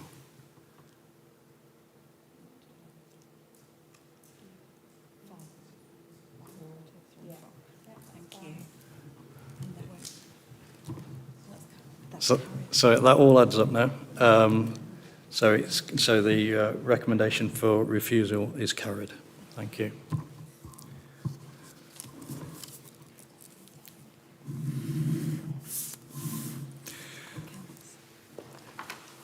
Sorry. Right, we'll move on to agenda item 8. We have a speaker on this item. Anne Incenti. She is a resident objector. Would you like to approach the lectern, please? Same rules apply. You have 3 minutes, and I will interrupt you if you go over the 3 minutes. Please press the red button and start when you feel ready. I strongly believe that the proposed development would be inappropriate and have an adverse effect on the residents, wildlife and surrounding area, which is part of the Papelwick Wooded Estatelands, where the main actions should be to conserve and create woodlands and hedges. The planned development is accessed via a private lane off Mansfield Road A60. According to Notts County Council, the standard road width is 5.5 if accessed from a main road. The lane, being 3 metres, falls far short of this. The lane is made of unsuitable material, it has no lighting or drainage. The entrance and exit to Mansfield Road A60 from the lane is dangerous, with not enough visual splay. According to the planning report of 2007, 0250, Nottinghamshire Highways Agency consultation states access to the private lane is inadequate. Since that consultation, nothing has changed. Mansfield Road A60 speed limit is 50 miles an hour, making pulling out of the lane very difficult and dangerous for all vehicles. The Highways Act of 1980, Private Street Works Section 219 states that an APC should be applied to the developer. The new development site entrance is being moved and made much bigger, destroying well-established trees, hedges and wildlife. At present, this acts as a buffer, both sound and visual. The government states that developments in the green belt under paragraph 133 of the NPPF should not encroach onto countryside and should be within the fabric of the village. I would argue that down a private farm track is not within the fabric of the village, and the plot is mostly surrounded by a rural scene with numerous trees, including oak. Badgers have been spotted by myself at the site at night and are protected under the Protection of Badgers Act 1992. Many birds, including blue tits, wagtails, swallows, starling and jay, woodpeckers have been spotted living in the hedges and trees. I have video footage of it. A quote from the RSPB states that starlings are on the UK conservation list as red category because of its decline in numbers. According to the planning report of 2020-0581, neighbouring properties are located to the north and east at considerable distance from the proposed dwellings. The proposed plans show a bungalow directly on the lane, which would be in very close proximity to my property and access, causing a very overbearing feel. The proposed plans show no garages and on-street parking, which is a courtyard feel. This would have a significant adverse impact on the rural character and openness of the Greenbelt in this location. Taking this all into account, I hope that the committee will agree that the proposed plans are unsuitable. Thank you for listening. Thank you. Well done. Thank you. Craig will introduce this report.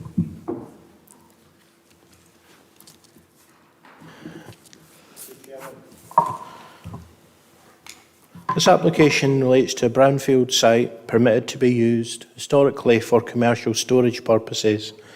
It's located on the west side of Mansfield Road, Papelwick, to the rear of 169. And it's accessed via an unadopted farm tract that's also used by the neighbouring residential properties on each side of the farm tract, which you could see here.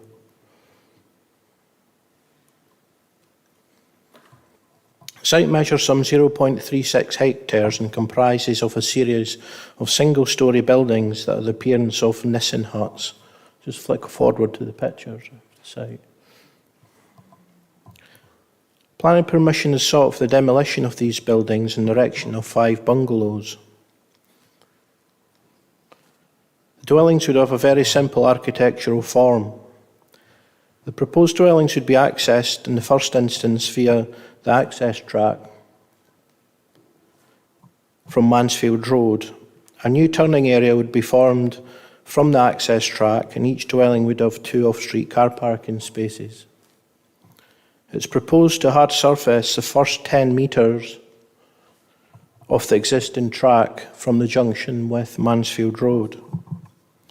In terms of the consultation responses, there's no objection raised from any statutory consultee, with the exception of Papelwick Parish Council, who object to the means of access, removal of trees, hedgerows and biodiversity enhancements.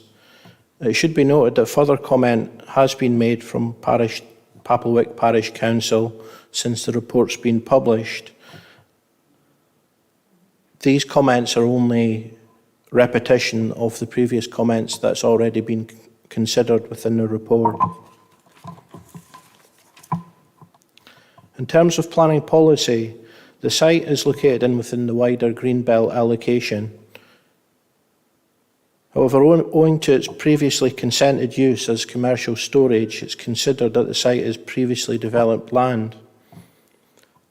Within the few exceptions outlined in NPPF, the development of limited infilling or the partial or complete redevelopment of previously developed land, whether redundant or in continuing use, is permissible, provided that the development would not have a greater impact on the openness of the Greenbelt than the existing development.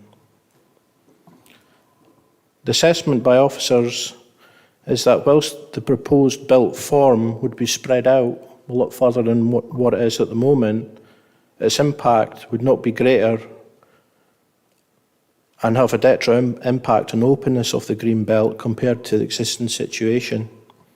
Similarly, in terms of landscape character, officers consider, by virtue of its scale, design and layout, the proposed development would conserve and enhance the landscape character of the area in accordance with the requirements of the local and national planning policies.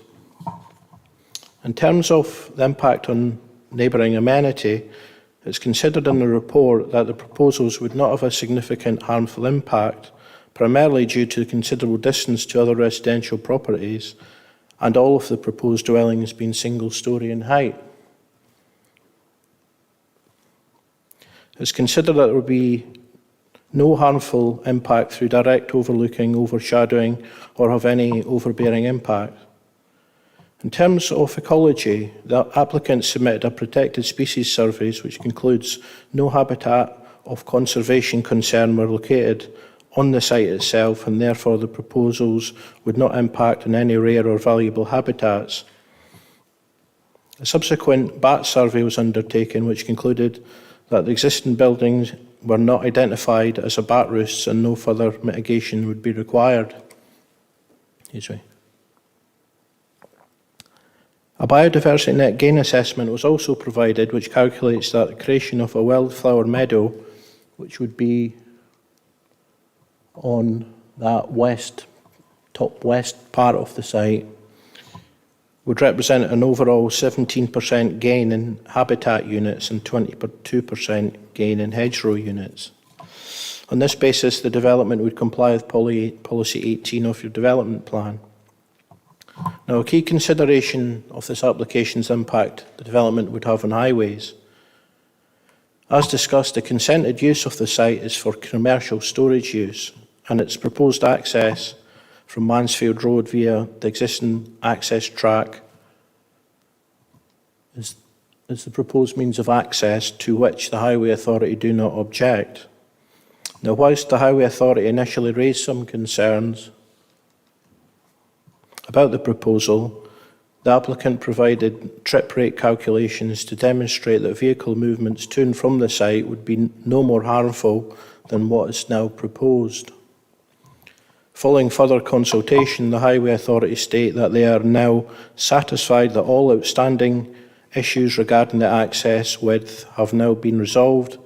In view of this, the Highway Authority considers that the proposal is now satisfactory and now has no objections subject to conditions relating to the formation of a 10-metre long stretch of hard standing, which would be 4.8 metres wide, and the formation of a bin storage area. On this basis, it considered that the development plan would comply with Development Plan Policy LDP 57 and the Council's supplementary planning guidance on parking standards. The recommendation is to grant planning permission subject to conditions set out in the report. Chairman, I should note that if members are minded to grant planning permission, that they consider attaching a further condition in respect of parking and turning area. I have to read this out, which would state, no dwelling hereby approved shall be occupied until such time as all off-street car parking spaces for each respective dwelling has been formed together with the communal turning space as detailed on plan reference, etc. The turning area and car parking space shall remain in place for the lifetime of the development. Thank you. Thank you. So I'd like to propose agenda item 8 for the purpose of debate. Do I have a seconder? Councillor Pearson, seconded. Any speakers? Councillor Bestwick. Thank you, Chair. Would we just be able to have a look at the slide that shows the overhead picture of the plan, please? No, sorry, the drawings. Yeah. As we've said, this is a greenbelt site. There doesn't appear to be much provision for any kind of garden there.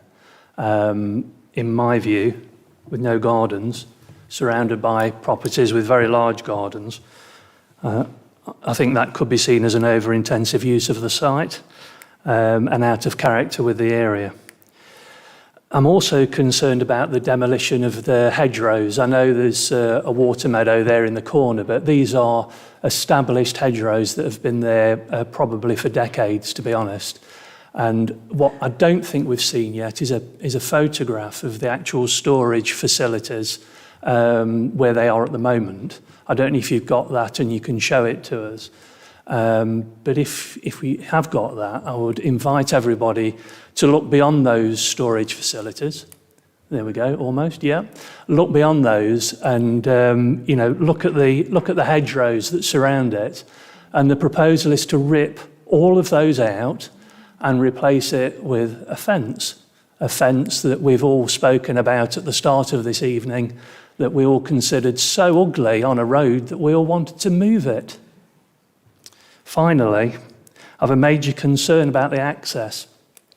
This is a single track farm track.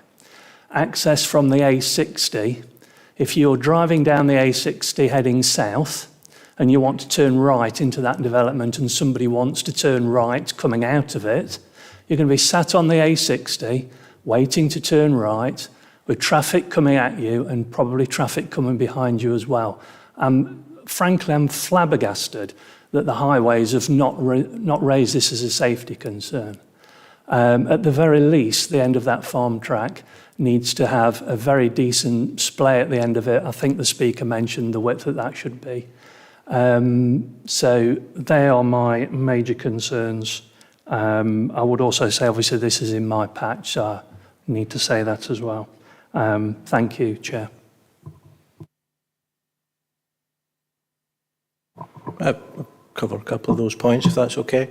In terms of the garden area, from my understanding, there's no specific guidance within your supplementary planning guidance about garden sizes. Through my travels, I have actually seen quite a lot of smaller gardening grounds elsewhere, and to me it looks like it's appropriate in terms of front garden space and back garden space in terms of what's being proposed. And I don't think it's an over-intensive form of development either. It's actually quite a big site. A large proportion of the site's not being developed. In terms of the junction improvements, of course we could access the site at the moment for commercial storage purposes as many times as we like and very little as we like. And I think that's what the Highway Authority have taken into account, coming to the conclusion that they do not object to the application or request any junction improvements, indeed. Thank you. I've got two more speakers.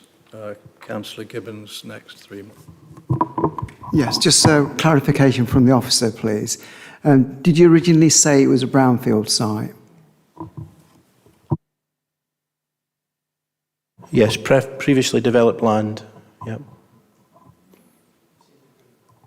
In the Greenbelt, yep. So, sorry, can I just come back, Chair? So is it classed as a brownfield site?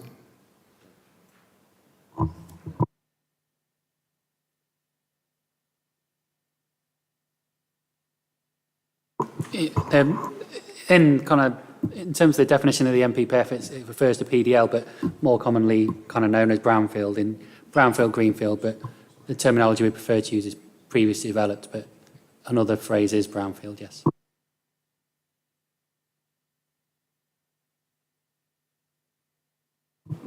Thank you. I've got Councillor Catherine Pope. Thank you.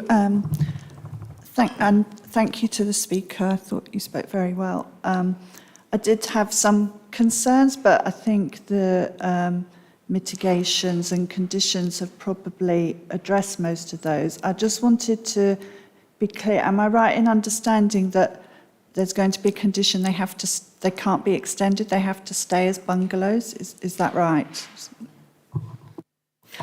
Yeah, there's a condition removing permit development rights, so they'll need planning permission to extend.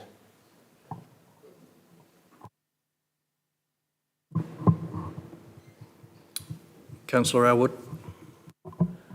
Thank you, Chair. Would it be possible to, again, look at the photos of the existing site? The one thing that Councillor Beswick mentioned about the hedge, I can't quite see from here, but is that a kind of a... Is some of that hedge actually sort of like a conifer Leylandii type hedge? Or is it in my words, a more biodiverse hedge, if that's the right term? It almost looks like it's just a big wodge of Leylandii on the right there. But yeah, it's a row of Leylandii trees. It's massively overgrown.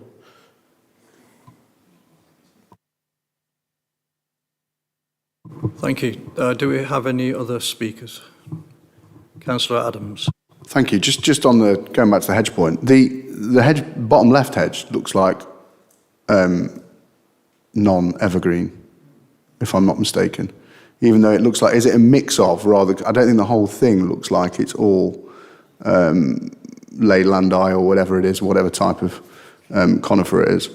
And I understand from what was said previously, the hedge has been there for a number of years, and I'm right in suggesting we're going to remove that visible protection of the site completely.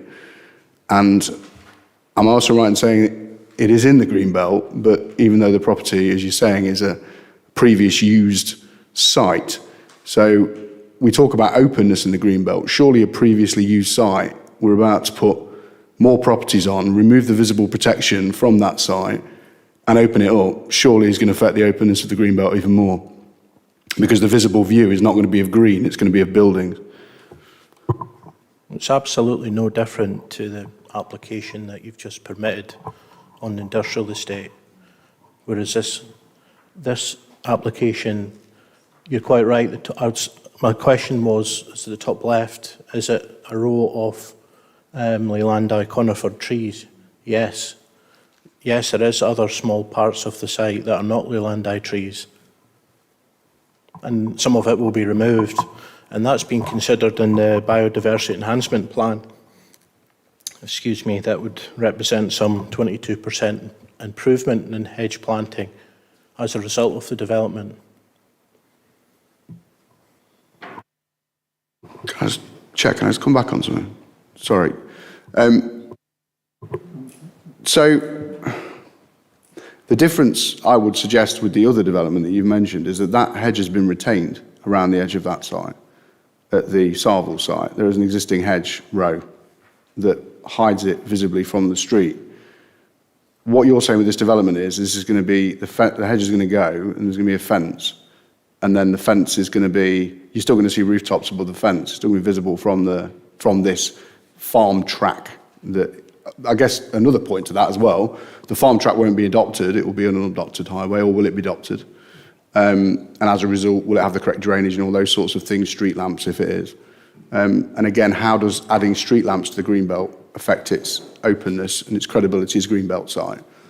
And although highways haven't objected to the access to this site, it occurs to me if you're accessing anywhere from an A road, if you've got, if you're adding what is currently a derelict site and then you're adding movements of vehicles, potentially if there's 5 bungalows, let's say, and a very, very small estimate, they've got 5 cars, one between each house, one on each house.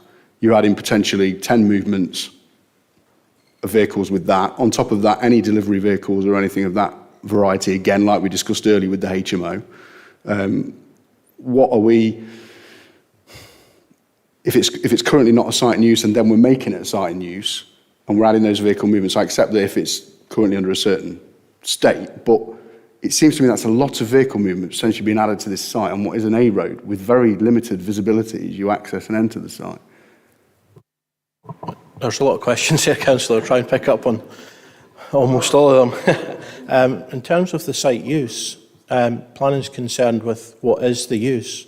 When it operates is not quite not relevant, but the site in use is a commercial storage unit. And what the highway look at is how many vehicle movements could that generate compared to what is proposed.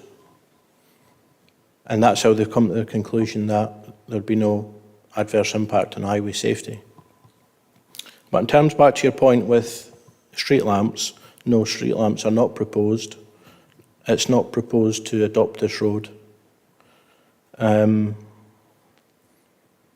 terms of the other site, what the point I was making was the site that we considered, other Greenbelt site, the commercial site, was that had no screening whatsoever, existing or proposed. Another point, the drainage. Just give us a second on that one, if that's okay, Chairman.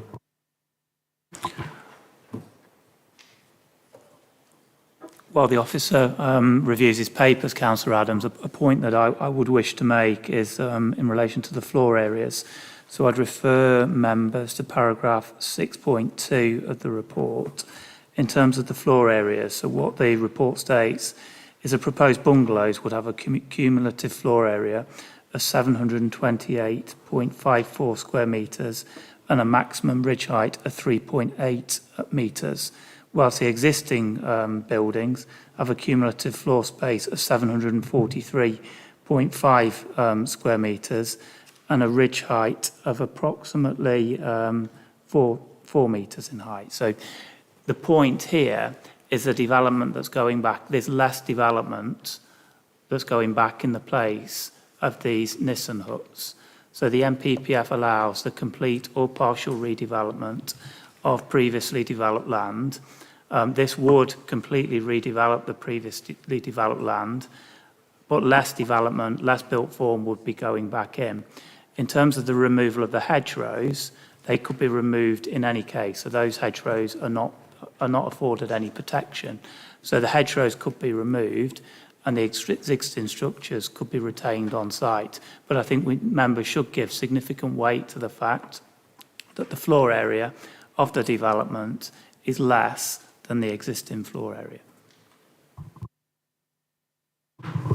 Councillor Adams. Sorry, I know it's a bit of a party from my head at the moment, but just the drainage aspect as well, because obviously we talked about the buildings. The buildings are obviously going to change use from being what effectively, as the officer said, as a storage unit, to suddenly actual people living there, and all the remnants and runoff and all the rest of it that comes from properties, and also the excessive, or the actual use, I should say, of drainage for the flushing of toilets, washing of clothes, etc.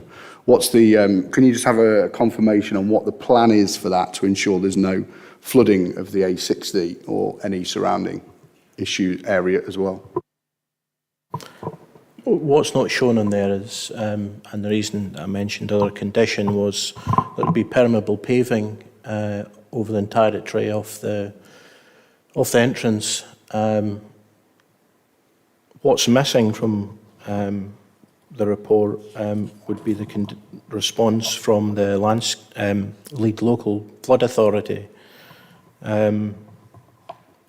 What I'd suggest is we add another condition onto any permission, if you're minded to grant planning permission, that the applicant seeks approval from us via the lead flood authority for surface and foul drainage.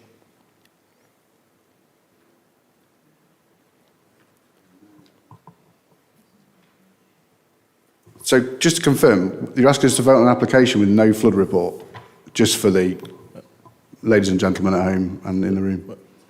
It's in flood zone 1, so there's not a requirement to provide a flood risk assessment.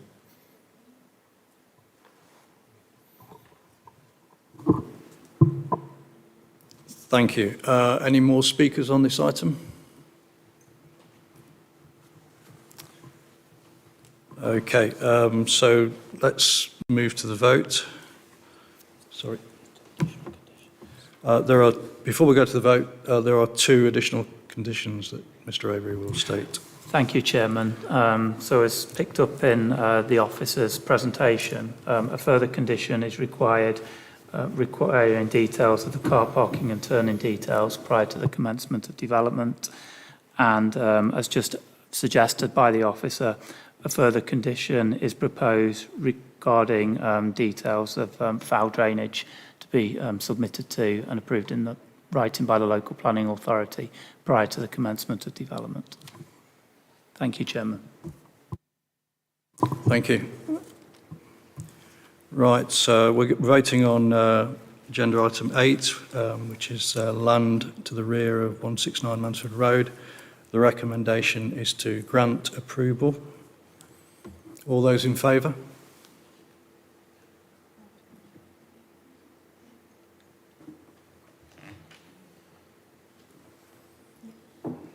Thank you. All those against?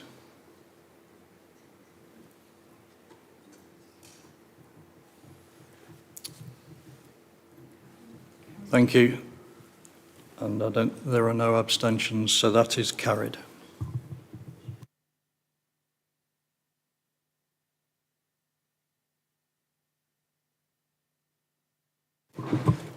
Move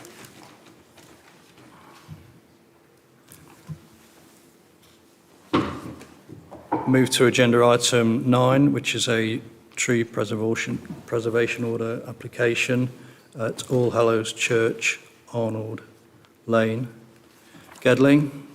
It is to pollard 14 trees which have tree preservation orders on them. I think Nigel has some photographs.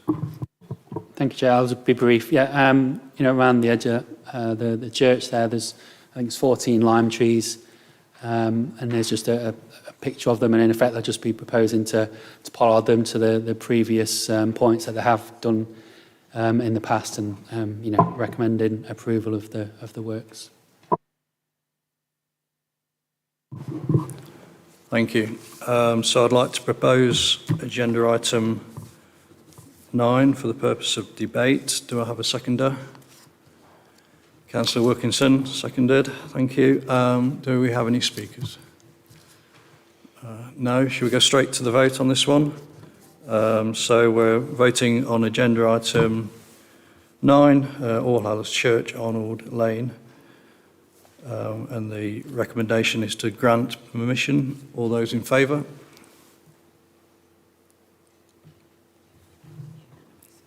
Thank you. That's unanimous. That is carried.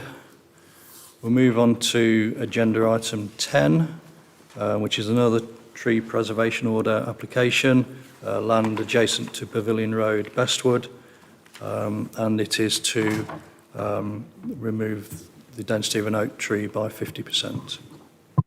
Thank you, Chairman. Again, I'll be brief. The tree is in the centre kind of highlighted here, and you can see really with the red marks identified that they're proposed to remove those branches, I think really primarily because they're obviously overhanging the boundary, and the arborist has raised no concerns with the works proposed and is recommending approval. Thank you, Chairman.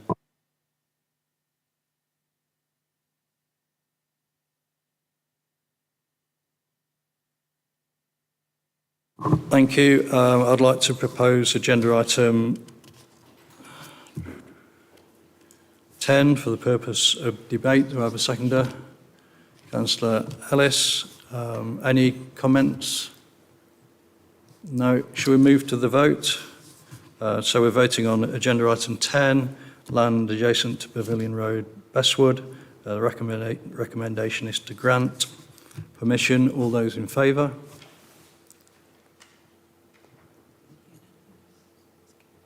Thank you. That's unanimous. That is carried.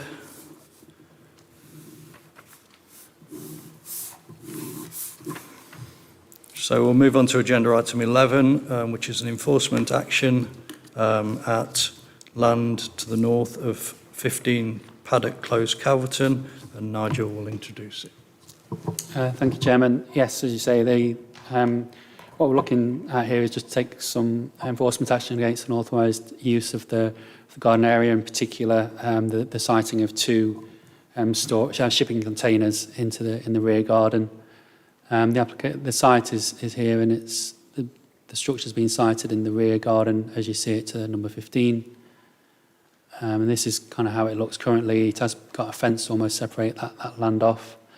And this is really how it looked some time ago before that work was done. But most importantly, this is how the site looks currently. And in a way, as they say, a picture speaks 1,000 words. So obviously it's inappropriate really for those to be retained in that position. So we're seeking your authority to enforce if the occupier isn't willing to remove them. So, but yeah, there's not much more you can add, in all honesty. Thank you. I'd like to propose agenda item 11 for the purpose of debate. Do I have a seconder? Councillor Pearson, thank you. Any comments? Councillor Adams. I'm guessing this is on design and something to do with fence. No, sorry. Completely in favour. Very, very happy that the council has taken enforcement action on this particular case.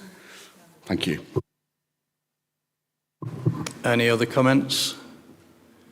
Shall we move to the vote? So we're going to be voting on agenda item 11, which is to carry out enforcement action at land to the north of 15 Paddock Close, Calverton. All those in favour?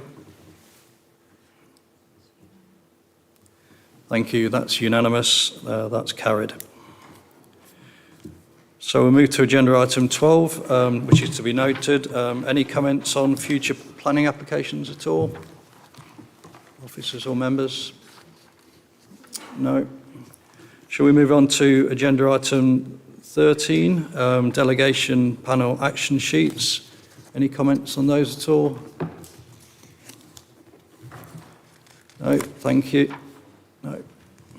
Okay, thank you. And there was no urgent items, so I'd like to declare the meeting closed. Thank you for your attendance.